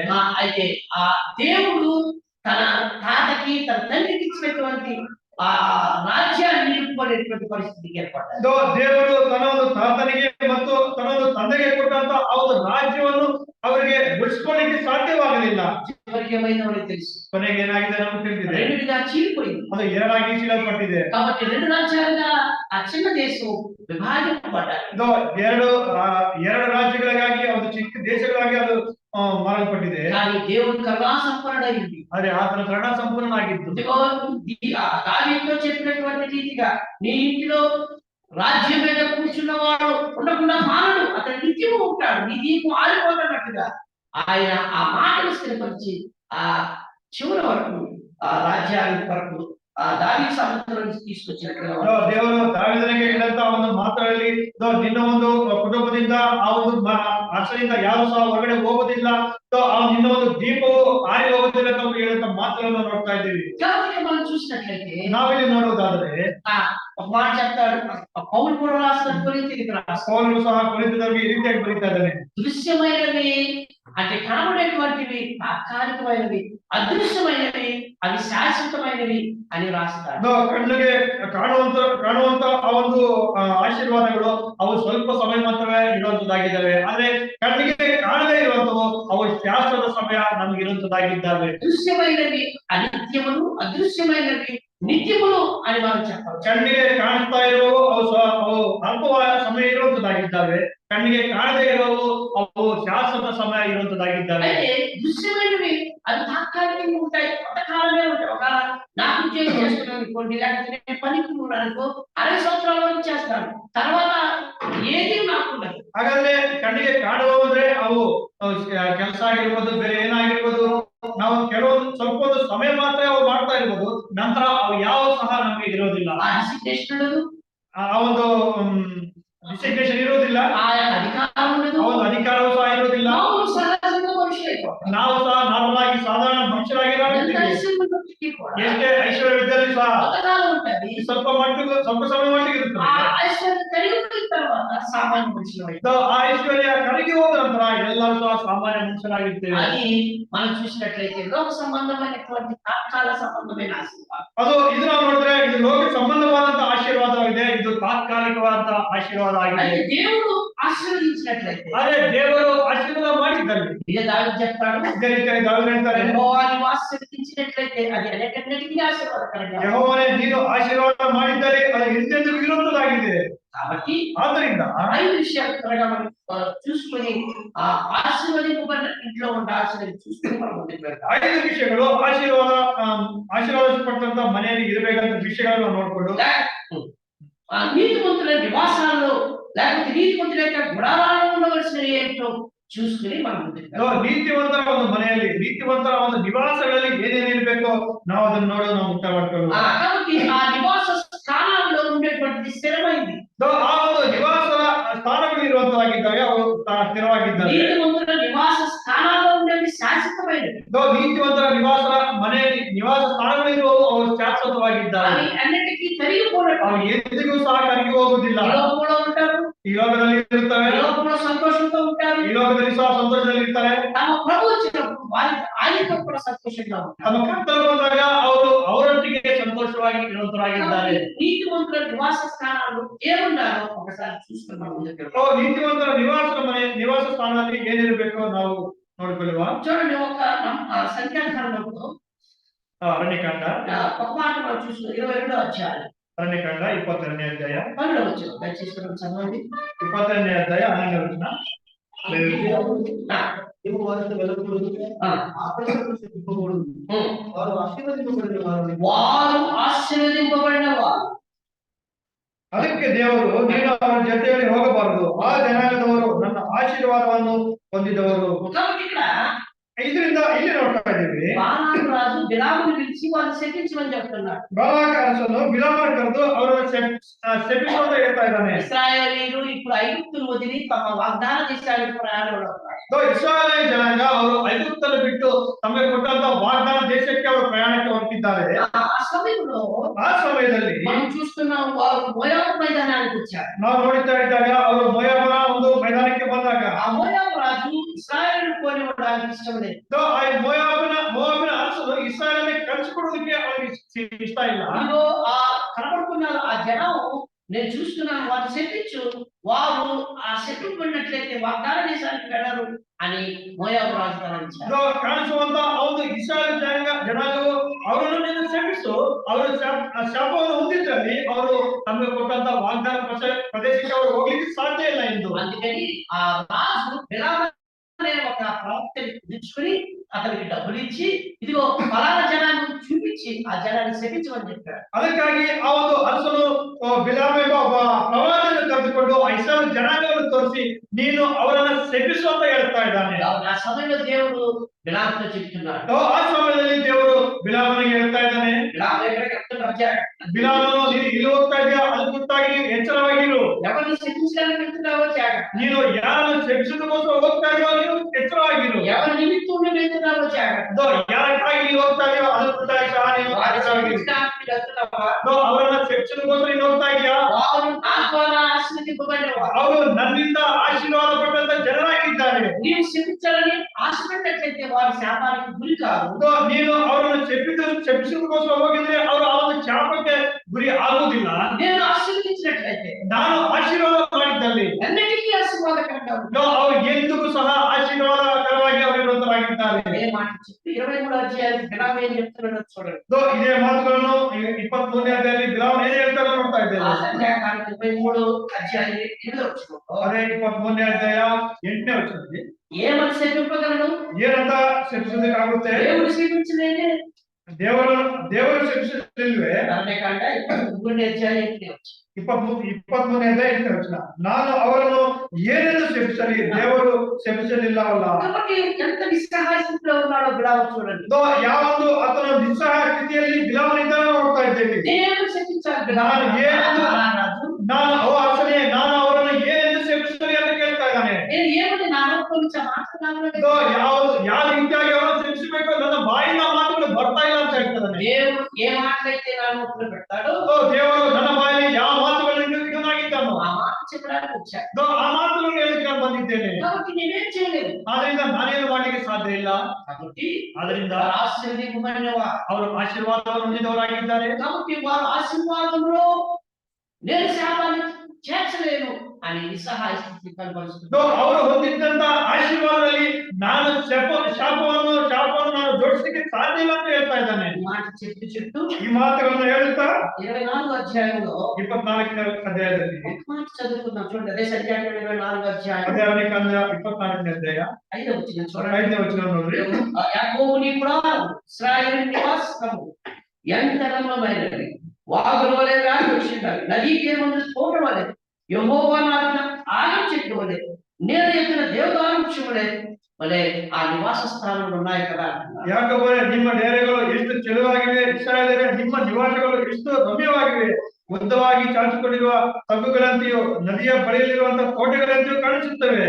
కాబట్టి ఆ యొక్క యాకోబు యొక్క నివాస స్థానాన్ని, ఇశ్రాయేలు యొక్క నివాస స్థానాన్ని ఎంత రమ్యమైన దేవుడు చూస్తున్నాడు. ಈ ಒಂದು ಯಾಕೋಬನ ನಿವಾಸ ಸ್ಥಾನಗಳು, ಈ ಒಂದು ಇಸ್ರಾಯೇಲರ ನಿವಾಸ ಸ್ಥಾನಗಳು ದೇವರ ಒಂದು ನೋಟದಲ್ಲಿ ಎಷ್ಟು ಸುಂದರವಾಗಿದ್ದಾವೆ. వాళ్ళు అవిధేయులై తిరిగి వెళ్ళినప్పుడు ಅವರು ಅವಿಧೇಯ ಜನರಾಗಿ ಹಿಂತಿರುಗಿ ಹೋದಾಗ వాళ్ళు బబులోను రాజ్యానికి అప్పగించారు. ಅವರನ್ನ ಬಬುಲೋನ ರಾಜ್ಯಕ್ಕೆ ಅವರನ್ನು ಒಪ್ಪಿಸಿದ್ದಾನೆ. నెహెమ్యా ఒక మాట చెప్తున్నాడు. ನೆಹೆಮ್ಯ ಒಂದು ಮಾತನ್ನು ಹೇಳ್ತಾ ಇದ್ದಾನೆ. ఒకసారి తన యొక్క పాత చరిత్రను జ్ఞాపకం చేసుకుని ಒಂದು ಸಮಯದಲ್ಲಿ ತನ್ನ ಹಳೆಯ ಒಂದು ಸ್ಥಿತಿಯನ್ನು ನೆನೆಸಿಕೊಂಡು నెహెమ్యా గ్రంథం 13వ అధ్యాయం 2వ వచనం చూడండి. ನೆಹೆಮ್ಯ ಗ್ರಂಥ 13ನೇ ಅಧ್ಯಾಯ 2ನೇ ವಚನ ಓದಿ.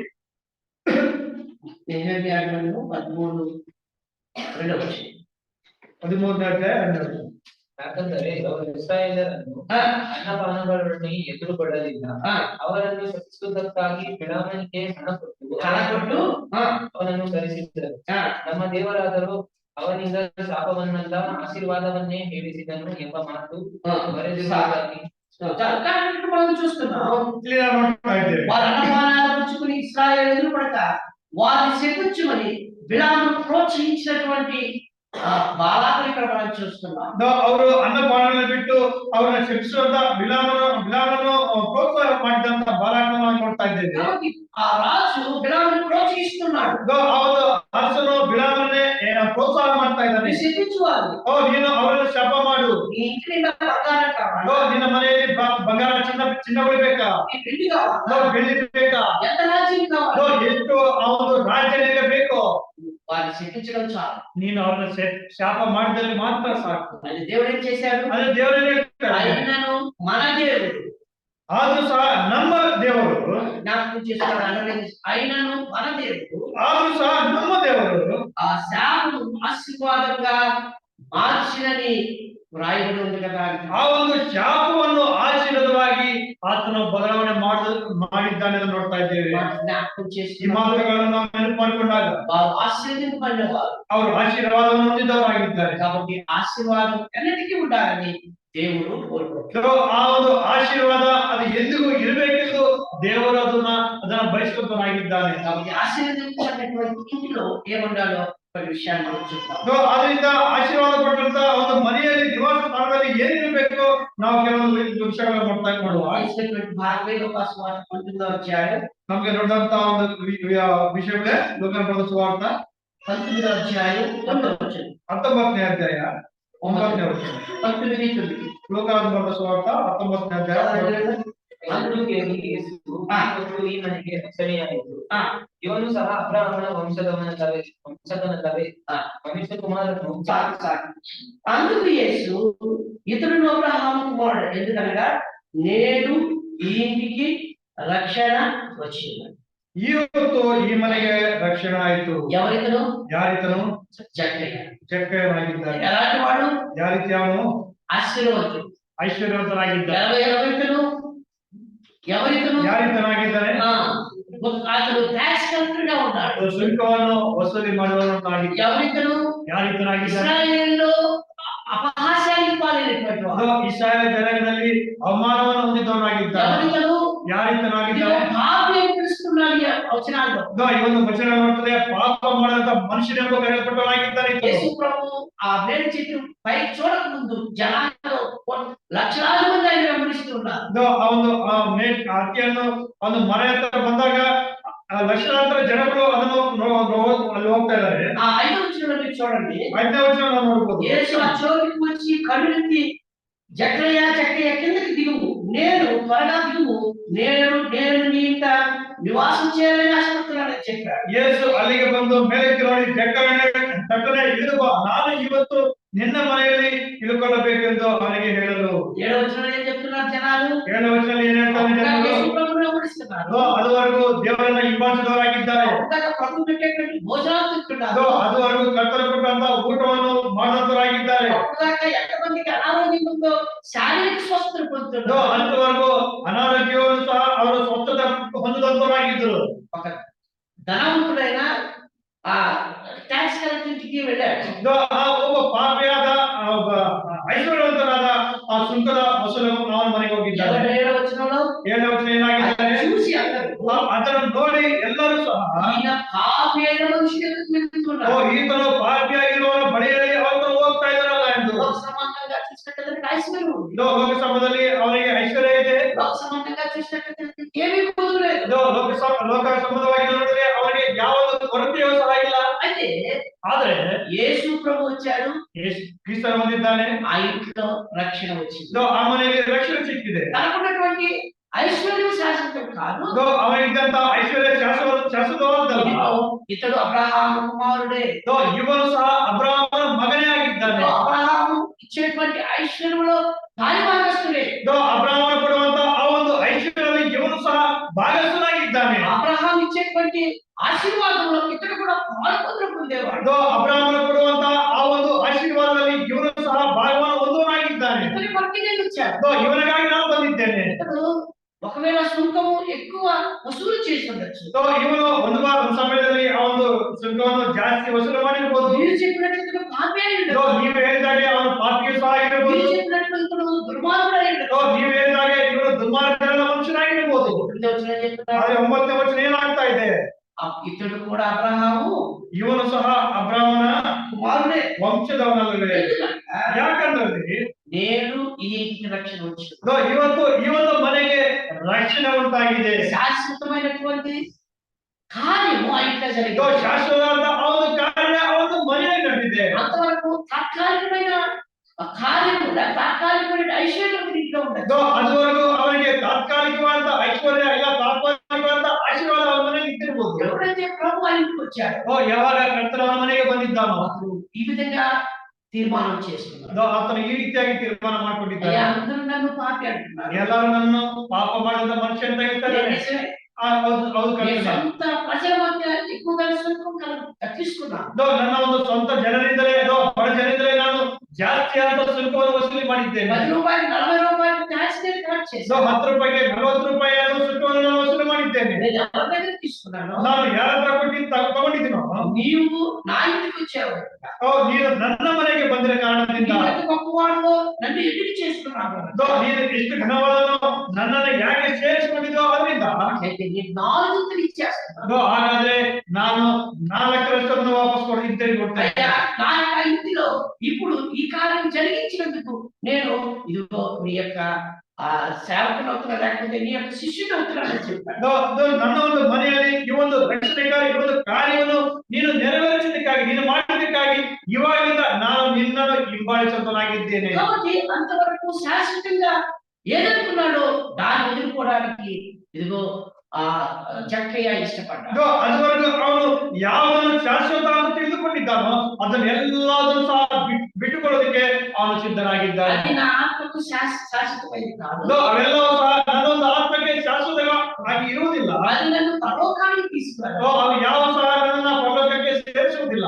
ఏదైతే సంపాదించుకున్నానో అది ఇచ్చేయడానికి నేను ఇష్టಪಡ್తున్నాను. ನಾನು ಯಾವುದನ್ನ ಸಂಪಾದನೆ ಮಾಡಿಕೊಂಡಿದ್ದೀನೋ ಅದನ್ನು ಹಿಂತಿರುಗಿ ಕೊಡೋದಕ್ಕೆ ನಾನು ಸಿದ್ಧನಾಗಿದ್ದೇನೆ. కాబట్టి ఎంత అతడు మంచి తీర్మానం చేసుకున్నాడు. ఇక్కడ చూస్తున్నాం ಎಷ್ಟು ಒಳ್ಳೆಯ ತೀರ್ಮಾನವನ್ನು ಮಾಡಿಕೊಂಡಿದ್ದಾನೆ ನಾವು ನೋಡ್ತಾ ಇದ್ದೀವಿ. కాబట్టి ఇదిగో ఇతడు అబ్రహాము సంతానానికి సంబంధించిన వాడు. ಇವನು ಸಹ ಅಬ್ರಹಾಮನ ವಂಶದವನಲ್ಲವೇ? అతని కుమారుడే. ಅಬ್ರಹಾಮನ ಮಗನಲ್ಲವೇ? మనం గలాతీ పత్రికలో చూస్తాం. ನಾವು ಗಲಾತ್ಯದವರ ಪತ್ರಿಕೆ ನೋಡಬಹುದು. 3వ అధ్యాయంలో 3ನೇ ಅಧ್ಯಾಯದಲ್ಲಿ 1 నుంచి 13 వచనాల్లో మనం చూసినప్పుడు 11ರಿಂದ 13 ವಚನಗಳನ್ನು ನೋಡಿದಾಗ ఆ అబ్రహాము ద్వారా ఆశీర్వాదం పొందడానికి ఆ అబ్రాహామునిందలో ఆశీర్వాదం ಹೊಂದುವುದಕ್ಕೋಸ್ಕರ మన శాపము కొరకు ఇదిగో శాపగ్రాహైన యేసుక్రీస్తు రక్తం చూపుతున్నాడు పౌలు. ನಮ್ಮ ಒಂದು ಶಾಪಗ್ರಾಹಿಯಾದ ಅದು ಯೇಸು ಕ್ರಿಸ್ತನ ಪರವಾಗಿ ತೋರಿಸ್ತಾ ಇದ್ದಾನೆ. ఎప్పుడు మనం ఆశీర్వాదాన్ని పొందుతున్నాం? ಯಾವಾಗ ನಾವು ಆಶೀರ್ವಾದ ಹೊಂದ್ತಾ ಇದ್ದೀವಿ? ನಾವು యేసు ప్రభువుని అంగీకరించిన ಕರ್ತನ ಅಂಗೀಕರಿಸಿದ ಮೇಲೆ మన శాపము ఆయన మీద వేసుకుని ఆ శాపానికి బదులుగా మనకు ఆశీర్వదించింది. ನಮ್ಮ ಒಂದು ಶಾಪವನ್ನು ಆತನ ಮೇಲೆ ಹೊತ್ತು ಆತ ಒಂದು ಶಾಪಕ್ಕೆ ಬದಲಾಗಿ ನಮಗೆ ಆಶೀರ್ವಾದವನ್ನು ಕೊಟ್ಟಿರೋ ನೋಡ್ತಾ ಇದ್ದೇವೆ. అది శాశ్వతమైన రక్షణ, ಇದು ಶಾಶ್ವತವಾದ ರಕ್ಷಣೆ ಆಗಿದೆ. అది నిత్యమైన రక్షణ, ಅದು ನಿತ್ಯವಾಗಿ ಇರುವಂತ ರಕ್ಷಣೆ ಆಗಿದೆ. ఎంతకాలం ఉండే రక్షణ, ಅದು ಎಂದೆಂದಿಗೂ ಇರುವಂತದಾಗಿದೆ.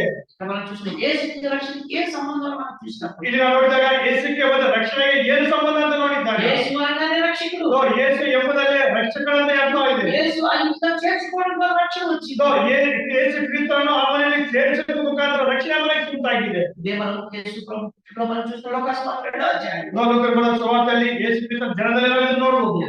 లోకమునకు రక్షకుడుగా వచ్చాడని మనం చూస్తున్నాం. ಈ ಒಂದು ಲೋಕಕ್ಕೆ ರಕ್ಷಕನು ಬಂದಿದ್ದಾರೆ ಎಂದು ನಾವು ನೋಡ್ತಾ ಇದ್ದೇವೆ. కాబట్టి అటువంటి రక్షకుడిని ఇదిగో ఈ శాశ్వతమైన రక్షణ కొరకు జక్కయ్య అతన్ని యేసు ప్రభువుని చేర్చు. ಆ ರೀತಿಯಾದ ರಕ್ಷಕರನ್ನು ಶಾಶ್ವತವಾದ ಆಶೀರ್ವಾದಕ್ಕಾಗಿ ಈ ಒಂದು ಜಕ್ಕಯ್ಯನು ತನ್ನ ಒಂದು ಮನೆಯಲ್ಲಿ ಸೇರಿಸಿಕೊಂಡಿದ್ದಾನೆ. అట్లయితే మనకి రక్షణ ఉందా? ಹಾಗಾದ್ರೆ ನಮ್ಮ ಮನೆ ರಕ್ಷಣೆ ಇದೆಯಾ? మనకి అందరూ రక్షణ పొందారా? ನಮ್ಮ ಮನೆಯಲ್ಲಿ ಎಲ್ಲರೂ ರಕ್ಷಣೆ ಹೊಂದಿದ್ದಾರಾ? యేసు సొంత రక్షకుడుగా అంగీకరించారా? ಯೇಸು ಕ್ರಿಸ್ತನ ಸ್ವಂತ ರಕ್ಷಕರಾಗಿ ಸೇರಿಸಿಕೊಂಡಿದ್ದಾರಾ? ఆయన నా కొరకు, నా పిల్లల కొరకు, నా యొక్క వంశం కొరకు, లేకపోతే నా యొక్క ప్రజల కొరకు ఆయన మరణించాడని మనం చెప్తున్నాం. ಆತನು ನನಗೋಸ್ಕರ, ನನ್ನ ಒಂದು ಮಕ್ಕಳಿಗೋಸ್ಕರ, ನನ್ನ ಒಂದು ವಂಶಗೋಸ್ಕರ, ನನ್ನ ಒಂದು ಎಲ್ಲ ಒಂದು ಕುಟುಂಬದವರಿಗೋಸ್ಕರ ಆತನು ಮಾಡವನ್ನು ಹೊಂದಿದ್ದಾನೆ ಅಂತ ನಾವು ಹೇಳ್ತಾ ಇದೀವ. అది చెప్పడమే రక్షణ. ಆ ರೀತಿಯಾಗಿ ಹೇಳುವುದೇ ರಕ್ಷಣೆ ಆಗಿದೆ. అలాగా వారిని నిత్య రక్షణకు నడిపించడమే గొప్ప విషయం. ಆ ರೀತಿಯಾಗಿ ಅವರನ್ನು ಶಾಶ್ವತ ರಕ್ಷಣೆಗೆ ನಡೆಸುವುದೇ ಘನವಾದಂತ ಕಾರ್ಯ ಆಗಿದೆ. చేసుకుందాం. ಈ ಮಾತುಗಳನ್ನು ನಾವು ನೆನೆಸಿಕೊಂಡಿದ್ದಲ್ಲಿ అతడు నిత్య రక్షణ పొందినటువంటి ఇల్లుగా మనం మొదటిగా చూస్తాం. ಆ ಒಂದು ಮನೆಯನ್ನು ನಾವು ನೋಡ್ತಾ ಇದೀವಿ. ಶಾಶ್ವತ ರಕ್ಷಣೆ ಹೊಂದಿದಂತ ಆ ಒಂದು ಮನೆಯನ್ನು ನೋಡ್ತಾ ಇದ್ದೀವಿ. కాబట్టి యెహోవా నీతిమంతుల నివాస స్థలాన్ని ఆశీర్వాదం అంటే యెహోవా నీతిమంతుల యొక్క ఇంటిలో రక్షణ కలిగి ఉంటారు. ಯೆಹೋವ ನೀತಿವಂತನಾಗಿದ್ದಾನೆ. ಅವರೊಂದು ಆತನ ನಿವಾಸ ಸ್ಥಳಗಳು ಆಶೀರ್ವಾದಗಳು ಅಂದ್ರೆ ನೀತಿವಂತರ ಮನೆಯಲ್ಲಿ ಆತನು ಇರುವಂತವನಾಗಿದ್ದಾನೆ. అంటే ఆశీర్వాదాలకు గుర్తు రక్షణ పొంది ఉంటాం. ಹಾಗಾದ್ರೆ ಆಶೀರ್ವಾದಕ್ಕೆ ಗುರುತು ಏನಾಗಿದೆ? ರಕ್ಷಣೆಯನ್ನು ಹೊಂದಿರುವುದಾಗಿದೆ. రెండోదిగా మనం చూసినట్లయితే ಎರಡನೇದಾಗಿ ನಾವು ನೋಡಿದ್ದೇವೆ మార్కు సువార్త 2వ అధ్యాయంలో ಮಾರ್ಕನ ಬರೆದ ಸುವಾರ್ತೆ 2ನೇ ಅಧ್ಯಾಯ. మొదటి 2 వచనాలు చదువుకుందాం. ಮಾರ್ಕನ ಬರೆದ ಸುವಾರ್ತೆ 2ನೇ ಅಧ್ಯಾಯ ಮೊದಲನೇ 2ನೇ ವಚನ. ఆయన మరలా కట్టడ ముందుకు వచ్చిన ఆయన ఇంట్లో ఉండడానికి ముందు వచ్చినప్పుడు అందరూ చూడి వచ్చేది కనుక వాక్యం నేను వారికి లేకపోయాను. ఆయన వాక్యం బోధిస్తుండగా ಕೆಲವು ದಿನಗಳಾದ ಮೇಲೆ ಆತನು ಕಪೆರ್ನೌಮಿಗೆ ತಿರುಗಿ ಬಂದನು. ಮನೆಯಲ್ಲಿದ್ದಾನೆಂಬ ವರ್ತಮಾನವು ಹಬ್ಬಿದಾಗ ಬಹು ಜನರು ಕೂಡಿ ಬಂದಿದ್ರಿಂದ ಬಾಗಿಲಿನ ಬಳಿ ಎಲ್ಲಾದರೂ ಸಹ ಸ್ಥಳವಿರಲಿಲ್ಲ. ಆತನು ಅವರಿಗೆ ದೇವರ ವಾಕ್ಯವನ್ನು ಹೇಳುತ್ತಿದ್ದನು. జ్ఞాపకం చేసుకున్నాం. ಈ ಮಾತುಗಳನ್ನು ನಾವು ನೆನಪು ಮಾಡಿಕೊಳ್ಳುವ ಮೊದಲನೇ ವರ್ಷದಲ್ಲಿ ఆయన మరలా కపెర్నహూమునకు వచ్చాడు. ಕೆಲವು ದಿನಗಳ ಆದ್ಮೇಲೆ ಆತನು ಕಪೆರ್ನಹೂಮಿಗೆ ಹಿಂತಿರುಗಿ ಬಂದಿದ್ದಾನೆ. అంటే ఇంతకు ఒకసారి వచ్చాడు ఆయన. ಮುಂದೆ ಒಂದು ಬಾರಿ ಬಂದಿದ್ದಾನೆ. ఎప్పుడు వచ్చాడు? ಯಾವಾಗ ಬಂದಿದ್ದಾನೆ? మొదటి అధ్యాయం తర్వాత చదువుకుంటే ఆయన ఒకసారి ఇచ్చిమిడియట్ గా చూస్తాం. ಮೊದಲನೇ ಅಧ್ಯಾಯ ನೋಡಬಹುದು. ಆತನು ಒಂದು ಬಾರಿ ಕಪೆರ್ನಹೂಮಿಗೆ ಬಂದು ಹೋಗಿದ್ದಾನೆ. మొదటి అధ్యాయంలో కపెర్నహూములో ఏ ఇంటికైతే వచ్చాడో ಮೊದಲನೇ ಅಧ್ಯಾಯದಲ್ಲಿ ಕಪೆರ್ನಹೂಮಿನಲ್ಲಿ ಯಾವ ಒಂದು ಮನೆಗೆ ಬಂದಿದ್ದಾನೋ రెండో పర్యాయం కూడా అదే ఇంటికి వచ్చాడు. ಎರಡನೇ ಬಾರಿ ಸಹ ಅದೇ ಮನೆಗೆ ಬಂದಿದ್ದಾನೆ. మొదటి పర్యాయం ఏ కపెర్నహూములో అయితే ఏ ఇంట్లో అయితే ఆదరణ పొందాడో ಮೊದಲನೇ ಬಾರಿ ಯಾವೊಂದು ಮನೆಯಲ್ಲಿ ಆತನು ಕಣವನ್ನು ಹೊಂದಿದ್ದಾನೋ అదే ఇంటికి ఆదరణ కలిగించడానికి వచ్చాడు. ಅದೇ ಒಂದು ಮನೆಗೆ ಆತನು ಆದರಣೆಯನ್ನು ಕೊಡುವುದಕ್ಕಾಗಿ ಬಂದಿದ್ದಾನೆ. మొదటి అధ్యాయంలో ఏ ఇంట్లయితే వాక్యం బోధించడానికి అనుకూలంగా ఉందో ಮೊದಲನೇ ಮನೆಯಲ್ಲಿ ಯಾವೊಂದು ಮನೆಯಲ್ಲಿ ವಾಕ್ಯ ಹೇಳೋದಕ್ಕೆ ಯೋಗ್ಯವಾಗಿದೆಯೋ అదే ఇంటికి వచ్చి వాక్యం బోధించాలని ఆయన ఆశపడ్డాడు. ಮತ್ತೊಂದು ಬಾರಿ ಅದೇ ಮನೆಗೆ ಬಂದು ನಾನು ವಾಕ್ಯವನ್ನು ಬೋಧನೆ ಮಾಡ್ಬೇಕಂತ ಆತನು ಆಸೆ ಪಟ್ಟಿದ್ದಾನೆ. అధ్యాయంలో మొదటి వచనంలో ఆయన మరలా కపెర్నహూముకి వచ్చేదని మాట. ಇಲ್ಲಿ ನೋಡ್ತಾ ಇದೀವಿ. ಅದಕ್ಕಾಗಿ ಬರ್ದಿದ್ದಾರೆ ಆತನು ಹಿಂತಿರುಗಿ ಮತ್ತೊಮ್ಮೆ ಆ ಕಪೆರ್ನಹೂಮಿಗೆ ಹಿಂತಿರುಗಿ ಬಂದಿದ್ದಾನೆ ಎಂದು. రెండవ వచనంలో ఏముంది? ಎರಡನೇ ವಚನ ಏನ್ ಬರ್ತಿದೆ? ఆయనలో కూర్చొని వాక్యం బోధిస్తూ ఉండగా ಆ ಮನೆಯಲ್ಲಿ ಕುಳಿತು ವಾಕ್ಯವನ್ನು ಸಾರುತ್ತಾ ಇರುವಾಗ ఆ ఇంటిలో నిలబడి కూర్చోడానికి స్థలం లేదు, ఇంటి వాకిటి కూడా జనాలు నిలబడుతున్నారు. ಬಹುಜನರು ಕೂಡು ಬಂದದ್ರಿಂದ ಯಾರ ಬಾಗಿಲಿನಲ್ಲಿ ಸಹ ಅಲ್ಲಿ ಸ್ಥಳ ಇದ್ದಿಲ್ಲ ಎಂದು ನಾವು ನೋಡ್ತಾ ಇದ್ದೇವೆ. ఎంత మంచి ఇల్లు, ಎಷ್ಟು ಒಳ್ಳೆ ಮನೆ ಆಗಿದೆ. ఇంట్లో చేర్చుకున్నారు, ಮನೆಯಲ್ಲಿ ಸೇರಿಸಿಕೊಂಡಿದ್ದಾರೆ. పర్యాయం కాదు, ಒಂದು ಬಾರಿ ಅಲ್ಲ, 2 పర్యాయం చేర్చుకున్నారు. 2 ಬಾರಿ ಅವರು ಮನೆಯಲ್ಲಿ ಸೇರಿಸಿಕೊಂಡಿದ್ದಾರೆ. దానితో పాటుగా ಅದರ ಒಟ್ಟಿಗೆ ಸಹ ఆ ఇంట్లో ఏముంది, ಆ ಮನೆಯಲ್ಲಿ ಏನಿದೆ, జనాలు అనగా వాక్యం వినడానికి సిద్ధపడి వచ్చారు. ಆ ಮನೆಯಲ್ಲಿ ದೇವರ ವಾಕ್ಯವನ್ನು ಕೇಳೋದಕ್ಕೆ ಇಷ್ಟಪಟ್ಟು ಬಂದಂತ ಜನರು ಇದ್ದಾರೆ. ఆ వాక్యం వింటూ ఉంటారు కదా, ಅವರು ವಾಕ್ಯವನ್ನು ಕೇಳ್ತಾ ಇದ್ದಾಗ కింద వచ్చినాలో మనం చూస్తున్నాం, పక్షవాయు కలిగినటువంటి వ్యక్తిని పైకి తీసుకొచ్చి యేసు ప్రభు ఎక్కడ కూర్చున్నాడో ఆ పైన కప్పు తీసి ఆ కప్పు గుండా కిందకి ఆ పక్షవాయువు రోగిని దిగినట్లు ನಾವು ಮುಂದಿನ ವಚನಗಳು ನಾವು ಓದುತ್ತೇವೆ. ಕರ್ತನ ಯೇಸು ಕ್ರಿಸ್ತ ಎಲ್ಲಿ ಕೂತಿದ್ದಾನೋ ಅಲ್ಲಿಗೆ ಅಲ್ಲಿ ಮೇಲೆ ಒಂದು ಕಪ್ಪನ್ನು ತೆಗೆದುಬಿಟ್ಟು ಮನೆಯ ಒಂದು ಮೇಲೆ ಅವನ ಪ್ರದೇಶವನ್ನು ತೆಗೆದು ಪಾರ್ಶ್ವ ಬಂದವನು ಅಲ್ಲಿ ಇಳಿಸಿದ ರೀತಿಯನ್ನು ನಾವು ನೋಡಬಹುದು. ఎంత నష్టపోయాడు ఆ వ్యక్తి, ಆ ಮನೆಯ ಯಜಮಾನನು ಎಷ್ಟು ನಷ್ಟವನ್ನು ಹೊಂದಿರಬಹುದು. ఒకవేళ యేసు ప్రభు వచ్చాడు మంచిదే, ಒಂದು ಬಾರಿ ಯೇಸು ಕ್ರಿಸ್ತ ಬಂದಿದ್ದಾನೆ, ಅದು ಒಳ್ಳೆಯದೇ. అనేక మంది వచ్చారు మంచిదే, ತುಂಬಾ ಜನ ಬಂದಿದ್ದಾರೆ, ಅದು ಸಹ ಒಳ್ಳೆಯದೇ. వాక్యం వింటున్నారు కూడా మంచిదే, ವಾಕ್ಯವನ್ನು ಸಹ ಕೇಳ್ತಾರೆ, ಆದ್ರೂ ಅದು ಸಹ ಒಳ್ಳೆಯದೇ. యేసు ప్రభు మా ఇంటికి వచ్చాడు, ಯೇಸು ಕ್ರಿಸ್ತ ನಮ್ಮ ಮನೆಗೆ ಬಂದಿದ್ದಾನೆ. మా ఇంటి ఏమైంది, ನಮ್ಮ ಮನೆ ಏನಾಗಿದೆ, ಏನಾಗಿದೆ, తప్పు కూడా పోయింది. ఇప్పుడు మీరు రాకుండా ఉంటే బాగుండేదేమో, ಕ್ರಿಸ್ತನು ಬರದೇ ಇದ್ರೆ ನಮ್ಮನೆ ಚೆನ್ನಾಗಿರೋದು ಅಂತ ಒಂದು ಭಾವನೆ ಇರ್ಬೋದು. ఇంత సమస్య వచ్చిండేది కాదు, ಇಷ್ಟೊಂದು ಸಮಸ್ಯೆಯಲ್ಲಿ ಬರ್ತಾ ಇರ್ಲಿಲ್ಲ. అది అలా అనుకోలేనటువంటి కుటుంబం. ಆದ್ರೆ ಆ ಒಂದು ಕುಟುಂಬ, ಆ ಒಂದು ಯಜಮಾನ ಆ ರೀತಿಯಾಗಿ ಯೋಚನೆಯನ್ನು ಮಾಡಲಿಲ್ಲ. ఆ ఇంటి తప్పంతా మీద పర్వాలేదు, ಆ ಮನೆ ಒಂದು ರೂಪ ಎಲ್ಲರೂ ಸಹ ಹೋದ್ರು ಸಹ ಪರವಾಗಿಲ್ಲ. ಕರ್ತನ ಬರಬೇಕು, ఆయన వాక్యం ప్రకటించాలి, ಆತನ ವಾಕ್ಯ ಸರಳಪಡಬೇಕು. అనేకులు వాక్యం వినాలి. ಎಲ್ಲ ಅನೇಕ ಜನರು ದೇವರ ವಾಕ್ಯವನ್ನು ಕೇಳಬೇಕು. మనము బాగా తెలుసు, బేతని గ్రామంలో మరియ మాత్ర కుటుంబం కూడా ఉంది. ನಮ್ಗೆ ಚೆನ್ನಾಗಿ ತಿಳಿದಿದೆ, ಬೇತನಿ ಒಂದು ಗ್ರಾಮದಲ್ಲಿ ಮರಿಯ ಮತ್ತೆ ಮಾತ್ರ ಮನೆಯನ್ನು ನೋಡ್ತಾ ಇದ್ದಾರೆ. తర్వాత 12వ అధ్యాయానికి వచ్చేటప్పటికి ఆ ఇల్లు అత్తవాసంతో నిండిపోయిన మాటలు చదువుతున్నాయి యోహాను సువార్త. 12ನೇ ಬಂದಾಗ ಆ ಒಂದು ಮನೆಯ ಆ ಒಂದು ಹತ್ತರಿಂದ ಆ ಒಂದು ಪರಿಮಳ ವಾಸನೆಯನ್ನು ತುಂಬಿದೆ ಎಂದು అనేక మంది చేరి వచ్చారు. ತುಂಬಾ ಜನ ಸೇರಿ ಬಂದಿದ್ದಾರೆ. యేసు ప్రభు ఎక్కడైతే ఉంటున్నాడో, ಯೇಸು ಕ್ರಿಸ್ತನು ಎಲ್ಲಿರುವಂತನಾಗಿದ್ದಾನೆ, ఏ ఇంట్లయితే ఉంటున్నాడో ಯಾವ ಮನೆಯಲ್ಲಿ ಆತನಿರುವನಾಗಿದ್ದಾನೆ, ఆయన వాక్యం బోధించేవాడు. ಆತನು ಆತನ ವಾಕ್ಯವನ್ನು ಸರಳವಾಗಿದ್ದಾನೆ. అట్లయితే సేవకులను పిలిచి మన ఇంట్లో వాక్యం బోధించడానికి అటువంటి అనుకూలమైనటువంటి ఇల్లుగా మన ఇల్లు ఉన్నాయి. ಹಾಗಾದ್ರೆ ಸೇವಕರನ್ನು ಕರೆದು ದೇವರ ವಾಕ್ಯವನ್ನು ಎಲ್ಲರಿಗೆ ಕೇಳಿಸುವ ಆ ಒಂದು ಅನುಕೂಲವಾದ ಮನೆ ನಮ್ಮ ಮನೆ ಆಗಿದೆಯಾ? అటువంటి అనుకూలమైనటువంటి ఇల్లుగా మన ఇల్లు ఉండాలని దేవుడు కోరుకుంటాడు. ಆ ರೀತಿಯಾಗಿ ಅನುಕೂಲತೆಯಿಂದ ಇರಬೇಕೆಂದು ದೇವರು ನಮ್ಮ ಮನೆಯನ್ನು ಆತನು ಬಯಸ್ತಾ ಇದ್ದಾನೆ. కాబట్టి అటువంటి ఇల్లు దేవుని చేత ఆశీర్వదింపబడిన ఇల్లు. ಆ ರೀತಿಯಾದ ಮನೆ ಅದು ದೇವರಿಂದ ಆಶೀರ್ವಾದ ಪಟ್ಟಂತ ಮನೆ ಆಗಿದೆ. వాక్యం ఎక్కడైతే బోధిస్తూ ఉంటుందో, ದೇವರ ವಾಕ್ಯ ಎಲ್ಲಿ ಸಾಲ ಕೊಡ್ತಾ ಇರುತ್ತದೋ, కీర్తనగాడు అంటాడు కదా, ಕೀರ್ತನಗಾರ ಈ ರೀತಿಯಾಗಿ వాక్యం వెల్లడించుకోవడమే బుద్ధిహీనులకు జ్ఞానము లేకపోతే వెలుగు. ನಿನ್ನ ವಾಕ್ಯ ಕೇಳುವ ಮುಖಾಂತರ ಬುದ್ಧಿಹೀನರಿಗೆ ಬೆಳಕು ಮತ್ತು ಪ್ರಕಾಶವು ಸಿಗುವಂತದಾಗಿದೆ. 119వ కీర్తన 105వ వచనంలోనే ఉంటాం. 119ನೇ ಕೀರ್ತನ 105ನೇ ವಚನ ಇದೆ. 105ನೇ ವಚನ. వాక్యము నా పాదములకు దీపము, నా త్రోవకు ನಿನ್ನ ವಾಕ್ಯ ನನ್ನ ಒಂದು ಪಾದಗಳಿಗೆ ದೀಪವಾಗಿದೆ, ನನ್ನ ಒಂದು ದಾರಿಗೆ ಅದು ಬೆಳಕಾಗಿದೆ ಎಂದು ನೋಡ್ತಾ ಇದ್ದೀವಿ. ఈ శాసనములు నాకు కలిగి ఉంటుండగా, ನಿನ್ನ ಒಂದು ಕಟ್ಟಡಗಳನ್ನು ನಾನು ಹೊಂದಿರುವಾಗ, బుద్ధుల కంటే నేను జ్ఞానం కలిగిన వాడిని ఆ కీర్తన.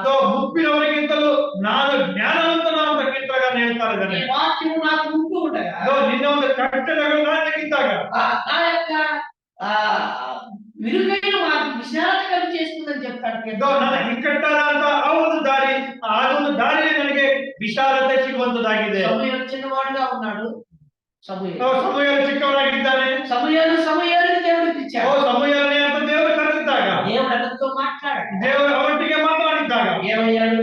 ಏನಾಗಿದ್ದಾನೆ? మొదటి దీర్ఘదర్శి అయ్యాడు, ಮೊದಲಿಗೆ ಪ್ರವಾದಿ ಹತನಾಗಿದ್ದಾನೆ, మొదటి ప్రవక్త అయ్యాడు, ಪ್ರವಾದಿ ಹತನಾಗಿದ್ದಾನೆ, మొదటి న్యాయాధిపతి అయ్యాడు, ನ್ಯಾಯಾಧೀಶರು ಸಹವಾಗಿದ್ದಾನೆ, మొదటి ఇశ్రాయేలు తిప్పేవాడుగా అయ్యాడు. ಮೊದಲನೇದಾಗಿ ಇಸ್ರಾಯೇಲನ್ನು ನಡೆಸುವನು, ತಿರುಗಿಸುವವನಾಗಿದ್ದಾನೆ. అయితే వాక్యము మన ఇంట్లో పట్టుకోవాలి. ಹಾಗಾದ್ರೆ ದೇವರ ವಾಕ್ಯ ನಮ್ಮ ಮನೆಯಲ್ಲಿ ಸರಲ್ಪಡ್ತಾ ಇದೆಯಾ? ఆమోసు గ్రంథంలో ಆಮೋಸ ಗ್ರಂಥದಲ್ಲಿ 7వ అధ్యాయం 14వ వచనంలో 7ನೇ ಅಧ್ಯಾಯ 14ನೇ ವಚನದಲ್ಲಿ అతను ఈ విధంగా ఒప్పుకుంటున్నాడు. ಆತನು ಈ ರೀತಿಯಾಗಿ ಒಪ್ಪಿಕೊಳ್ತಾ ಇದ್ದಾನೆ. ఆమోసు గ్రంథం ಆಮೋಸ ಗ್ರಂಥ 7వ అధ్యాయం 14వ వచనం. మీరు చదువుతారా? 7ನೇ ಅಧ್ಯಾಯ 14ನೇ ವಚನ. ఆమోసు గ్రంథానికి అతను నేను ప్రవక్తనైన ఉంటాను. నేను ప్రవక్తనైనా కాదు, ప్రవక్త శిష్యుడు కూడా కాదు, కానీ పశువుల కాపరినై పశువుల కాపరినై వేడుకొండు ఏర్పడుతున్నాను. ఆ వేడుకలు ఏరుకుంటున్నాను నేను. ఆ, అప్పుడేమైంది?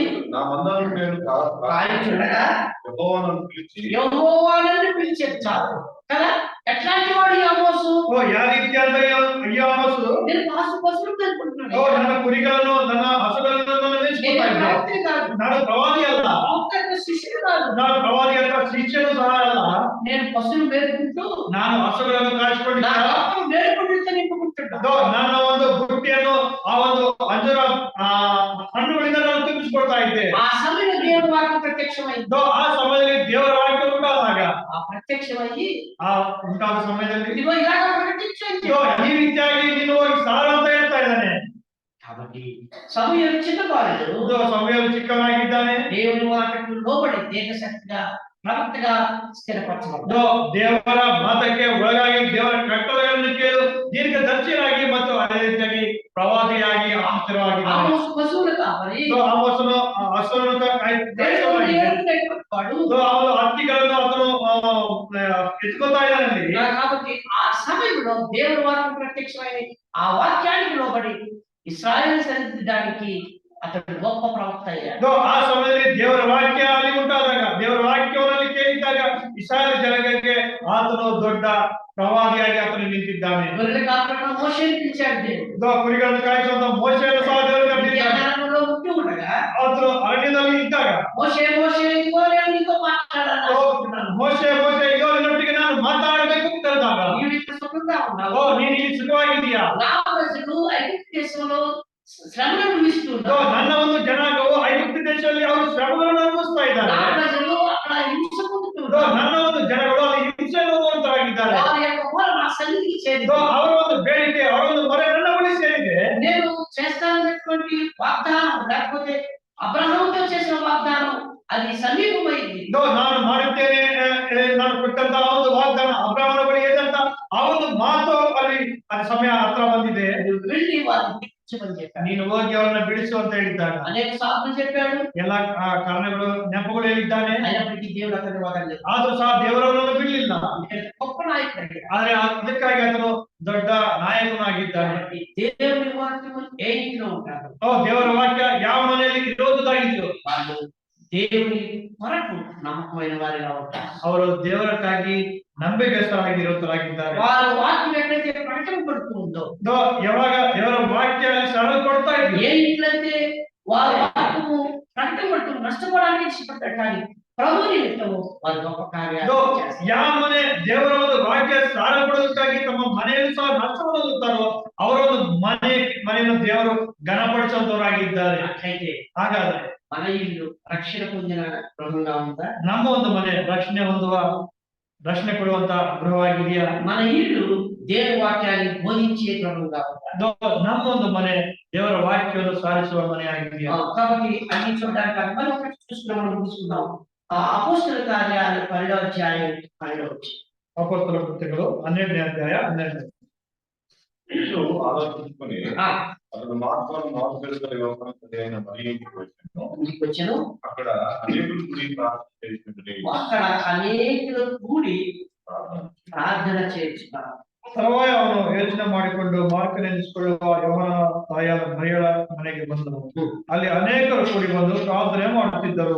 కాబట్టి ఇక్కడ మార్పు అనగా మార్పు యోహాను లేకపోతే యోహాను మార్పు పేరు గల మార్పు యోహానే ఇంటికి పేరు తిరిగి వచ్చినట్టుగా మనం చూస్తున్నాం. ಇದು ಮಾರ್ಕನೆನಿಸಿಕೊಳ್ಳುವ ಯೋಹನ ಮನೆಗೆ ಇಲ್ಲಿ ಪೇತ್ರನು ಹಿಂತಿರುಗಿ ಬಂದು ನೋಡ್ತಾ ಇದ್ವಿ. అప్పుడు శశాల్లో వేయబడినటువంటి పేతురు విడిపింపబడి దేవుని దూత చేత విడిపింపబడి ఇదిగో ఈ మరే ఇంటికి వచ్చాడు. ಸೆರೆಯಲ್ಲಿ ಹಾಕಲ್ಪಟ್ಟಂತ ಆ ಒಂದು ಪೇತ್ರನು ದೇವರ ದೂತರಿಂದ ಬಿಡಿಸಲ್ಪಟ್ಟಂತ ಆ ಒಂದು ಪೇತ್ರನು ಅವರು ದೇವರಿಂದ ಕರೆಸಲ್ಪಟ್ಟವರಾಗಿ ಮಾರ್ಗ ನೆನೆಸಿಕೊಳ್ಳುವ ಯೋಹಾನನ ಮನೆಗೆ ಬಂದಿದ್ದಾನೆ. ఆ సమయంలో అనేకులు కూడి ప్రార్థన చేస్తారు. ಆ ಸಮಯದಲ್ಲಿ ತುಂಬಾ ಜನ ಸೇರಿ ಅಲ್ಲಿ ప్రార్థನೆ ಮಾಡುವಂತರಾಗಿದ್ದಾರೆ. ఇది ఆ మరణాకాలం కట్టడాలు ఆ దినాల్లో లేవు, కానీ ఎక్కడైతే కూడుకుంటారో ಅದೇ దేవుని సంఘమైంది. ఆ దినాల్లో ನಮ್ಮ ಹಾಗೆ ಈ ರೀತಿಯಾದ ದೊಡ್ಡ ದೊಡ್ಡ ಭವಂತಗಳು ಆ ಸಮಯದಲ್ಲಿ ಇರಲಿಲ್ಲ. ಆದ್ರೆ ಅಲ್ಲಿ ಎಲ್ಲಿ ಅವರು ಸೇರಿ ಬಂದರಾಗದೋ ಅದೇ ಅದು ದೇವರ ಸನ್ನಿಧಿ ಸಭೆಯಾಗಿದೆ, ಅಲ್ಲಿ ಅವರು ಕೂಡಿ ಬರ್ತಾ ಇದ್ರು. ఇంటింటా వారు కూడుకునేటట్టు చూస్తుండ్రి అని మన ಅಪೊಸ್ತಲ ಕಾರ್ಯಗಳು. ಅವರು ಎಲ್ಲರೂ ಒಂದೊಂದು ಮನೆಯಲ್ಲಿ ಸಹ ಅವರು ಸೇರಿ ಆ ರೊಟ್ಟಿಯನ್ನು ಮುರಿತಾ ಇದ್ರು. ఇంటింట చేరి వాక్యం బోధించుచుండ్రి అని మనం ಅದು ಎಲ್ಲ ಮನೆಯಲ್ಲಿ ಸೇರಿ ಅವರು ದೇವರ ವಾಕ್ಯವನ್ನು ಸಾರ್ತಾ ಇದ್ರು. ఇంటింట చేరి వారు దేవుని కొరకు శ్రమ అనుభవించినని మనం చూస్తాం. ಅವರು ಎಲ್ಲ ಮನೆಯಲ್ಲಿ ಸೇರಿಕೊಂಡು ಒಂದೊಂದು ಮನೆಯಲ್ಲಿ ಸೇರಿಕೊಂಡು ದೇವರಕ್ಕಾಗಿ ಅವರು ಶ್ರಮೆಯನ್ನು ಹೊಂದೋರಾಗಿದ್ರು. కాబట్టి ఈ ఇంట్లో మనం చూసినట్లయితే ಈ ಮನೆಯಲ್ಲಿ ನಾವು ನೋಡೋದಾದ್ರೆ వారు ప్రార్థన చేయించుంటేనే మాటలు చూస్తాం. ಅವರು ಪ್ರಾರ್ಥನೆ ಮಾಡುತ್ತಾ ಇದ್ದರೆಂದು ಮಾತನ್ನು ನೋಡ್ತಾ ಇದ್ರು. అనగా దేవుని చేత ఆశీర్వదించబడినటువంటి ఇల్లు ప్రార్థనా గృహంగా ఉండాలి. ದೇವರಿಂದ ಆಶೀರ್ವದಿಸಲ್ಪಟ್ಟಂತ ಮನೆ ಅದು ಪ್ರಾರ್ಥನೆಗೆ ಗುರುತಾಗಿ ಕಾಣಬೇಕು. రక్షణ పొందినటువంటి గృహం మాత్రమే కాదు, ಅದು ರಕ್ಷಣೆ ಹೊಂದಂತ ಮನೆ ಮಾತ್ರ ಅಲ್ಲ, వాక్యాన్ని ప్రకటించేటువంటి గృహం మాత్రమే కాదు, ಅದು ವಾಕ್ಯವನ್ನು ಸಾರುವಂತ ಮನೆ ಮಾತ್ರವೇ ಅಲ್ಲ, మూడోదిగా అది ప్రార్థన చేయించుగా ఉండాలి. ಮೂರನೇದಾಗಿ ಅದು ಪ್ರಾರ್ಥನೆಯನ್ನು ಮಾಡುವಂತ ಮನೆಯಾಗಿರಬೇಕು. మనం సమయాల గురించి చూసాం. ನಾವು ಸಭೆಯನ್ನು ಕುರಿತಾಗಿ ನಾವು ನೋಡಿದ್ದೇವೆ. అతని తల్లి ఏ విధంగా హన్నా ప్రార్థన చేస్తూ మనం చూస్తాం. ಅವನ ತಾಯಿಯಾದ ಅಣ್ಣಲು ಯಾವ ರೀತಿಯಾಗಿ ದೇವರಿಗೆ ಬೇಡಿಕೆ ಮಾಡೋದನ್ನು ನೋಡುವುದು. అదే మనసు కలిగినటువంటి సమయాలు, ಅದೇ ಮನಸ್ಸು ಉಳ್ಳುವಂತ ಸಮಯವನ್ನು ಸಹ ఇశ్రాయేలు గురించి దేవుడితో చెప్తున్నారు. ಇಸ್ರಾಯೇಲ್ ಕುರಿತಾಗಿ ದೇವರೊಟ್ಟಿಗೆ ಹೇಳ್ತಾ ಇದ್ದಾರೆ. ఇదిగో మీరు వీరి నిమిత్తం ప్రార్థన చేయకుండా ఉన్నట్లయితే నేను పాపం చేసుకోవాలి అని అంటున్నారు. ನಾನು ಇವರಿಗಾಗಿ ನಾನು ಪ್ರಾರ್ಥನೆ ಮಾಡದೇ ಇದ್ರೆ ನಾನು ಪಾಪ ಮಾಡುವಂತ ಮನುಷ್ಯನಾಗಿದ್ದಾನೆ ಅಂತ ಹೇಳ್ತಾರೆ. దివారాత్రాలు ఏడుస్తున్నారు. ಅವರಿಗಾಗಿ ಅನುದಿನವೂ ಸಹ ಆತನು ಮೊರೆಯನ್ನು ಬೇಡುತ್ತಾ ಇದ್ದಾನೆ. సౌలు రాజు తిరుగుబాటు చేసి దేవుని ఆజ్ఞకు లోబడకపోవడం ద్వారా సౌలు గురించి దివారాత్రాలు ఏడుస్తున్నారు. ಸೌಲನ ಕುರಿತಾಗಿ ಸಹ ಅನುದಿನವೂ ಆತನು ಮೊರೆಯನ್ನು ಬೇಡಿಕೆ ನಿಂತಾನೆ. ಯಾಕಂದ್ರೆ ಸೌಲನು ದೇವರನ್ನು ತಿರಸ್ಕಾರ ಮಾಡಿದ್ದಾನೆ. దేవుడు దినాన్ని చెప్పారు, ದೇವರ ಸಮಯದಲ್ಲಿ ಹೇಳಿದ್ದಾನೆ, ఎందుకు నువ్వు వారి కొరకు ప్రయాసపడుతున్నావు, ಯಾಕೆ ನೀನು ಅವರಿಗಾಗಿ ನೀನು ಕಷ್ಟ ಪಡ್ತಾ ಇದೀಯಾ, ఎందుకు వారి గురించి ఏడుస్తున్నావు, ಯಾಕೆ ನೀನು ಅವರಿಗಾಗಿ ಹೇಳ್ತಾ ಇದೀಯಾ, లేచి ఈ తైలం పుట్టిని తైలంగా నింపుకుని నేను చూపించు రాజు అభిషేకం చేయమన్నా. ನೀನು ಎದ್ದು ನಿನ್ನ ಒಂದು ತೈಲವನ್ನು ತುಂಬಿಸಿಕೊಂಡು ನಾನು ತೋರಿಸುವಂತ ಅರಸನನ್ನು ನೀನು ಅಭಿಷೇಕ ಮಾಡಂತ ಹೇಳ್ತಾ ಇದ್ದಾನೆ. అలాగా చేయడం ద్వారా దావీదనే గొప్ప రాజు వారికి మరలా అనుగ్రహింపబడ్డాడు. ಆ ರೀತಿಯಾಗಿ ಮಾಡುವುದರಿಂದ ದಾವೀದನೆಂಬ ಮಹಾರಾಜನು ಅವರಿಗೆ ಅನುಗ್ರಹಿಸಲ್ಪಟ್ಟಿದ್ದಾನೆ. కాబట్టి ఇక్కడ మనం చూసినప్పుడు సమూయేలు ప్రార్థించే వ్యక్తిగా ఉన్నాడు. ಇಲ್ಲಿ ನಾವು ನೋಡ್ತಾ ಇದ್ದೀವಿ, ಸಮೂಹವನ್ನು ಪ್ರಾರ್ಥನೆ ಮಾಡುವಂತ ಮನುಷ್ಯನಾಗಿದ್ದಾನೆ. మనం చదువుకున్న భాగంలో వారు సంఘము ఆ మారు ఇంటిలో చేరి ప్రార్థన చేయడం ద్వారా సంఖ్యలో ఉన్నటువంటి పేదలు విడిపింపబడ్డారు. ನಾವು ನೋಡಿಕೊಂಡು ಓದ್ಕೊಂಡಿದ್ದ ವಾಕ್ಯ ಭಾಗದಲ್ಲಿ ಅವರು ಯೋಹಾನನ ಮನೆಯಲ್ಲಿ ಸೇರಿ ಪ್ರಾರ್ಥನೆ ಮಾಡುತ್ತಿದ್ದಾಗ ಸೆರೆಯಲ್ಲಿದ್ದಂತ ಒಂದು ಪೇತ್ರನ ಬಿಡಿಸಲ್ಪಟ್ಟಿದ್ದಾನೆ. విశ్వాసుల యొక్క గొప్ప ప్రార్థనే ದೇಶದ ಗొప్ప ಜೀವ ಕలుగుతారు. ವಿಶ್ವಾಸಿಗರ ಒಂದು ಘನವಾದಂತ ಪ್ರಾರ್ಥನೆ ದೇಶದಲ್ಲಿ ಘನವಾಗಿ ಉಜ್ಜೀವನ ಸಿಗುವಂತದ್ದಾಗಿದೆ.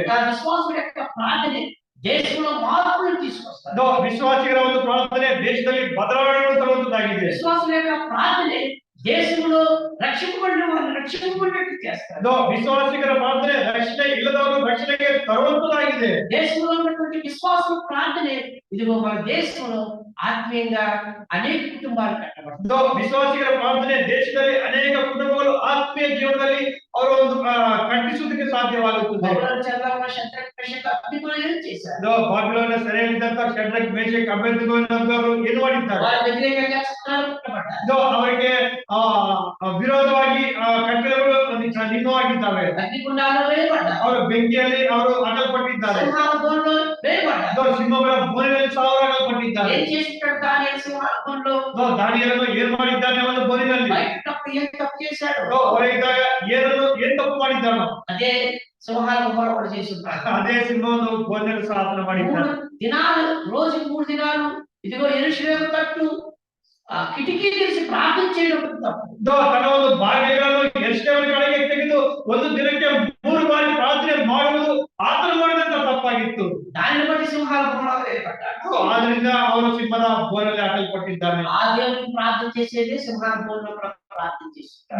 ಆ ದೇವರಿಗೆ ಅಲ್ಲಿ ಏನು ಪ್ರಾರ್ಥನೆ ಮಾಡಿದ್ದಾನೋ ಅವನು ಬೋಧನೆಯಲ್ಲಿ ಸಹ ಅದೇ ಪ್ರಾರ್ಥನೆ ಮಾಡಿದ್ದಾನೆ. దేవుడు రక్షించలేదా? ದೇವರು ರಕ್ಷಣೆ ಮಾಡಿಲ್ವಾ? అదిగో ఆ శద్రకు మెషకు అగ్నిలో చెప్తున్నారు, నీవు రాజా నీవు రక్షింపకపోయినప్పటికీ కూడా మాతో ఉన్న దేవుడు మమ్మల్ని విడిపించడానికి సమర్థుడని మేము ರೂಢಿగా తెలుసుకున్నామని చెప్పి ಈ ಒಂದು ಶದ್ರಕ ಮೇಷಕು ಅಬೇದ್ನೆಗೋ ಅವರು ಹೇಳ್ತಾರೆ, ಬೆಂಕಿಯಲ್ಲಿ ಹಾಕಲ್ಪಟ್ಟವರು ಹೇಳ್ತಾರೆ, ಓ ಅರಸನೇ ನೀನು ನಮ್ಮನ್ನು ರಕ್ಷಣೆ ಮಾಡದೆ ಇದ್ದರೂ ಸಹ ನಮ್ಮ ದೇವರು ನಮ್ಮನ್ನು ರಕ್ಷಿಸಲಾಗಿದ್ದಾರೆ ಅಂತ ಹೇಳ್ತಾರೆ.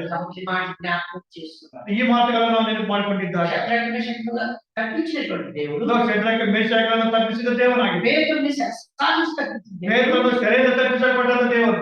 ಗೋల్లో నుంచి దానియేలు తప్పించినటువంటి ಗೋಲಿನಿಂದ ದಾನಿಯೇಲನ್ನು ತಪ್ಪಿಸಿದ ದೇವರು మనల్ని తప్పించడా? ನಮ್ಮನ್ನು ಸಹ ತಪ್ಪಿಸಲಿಲ್ವಾ?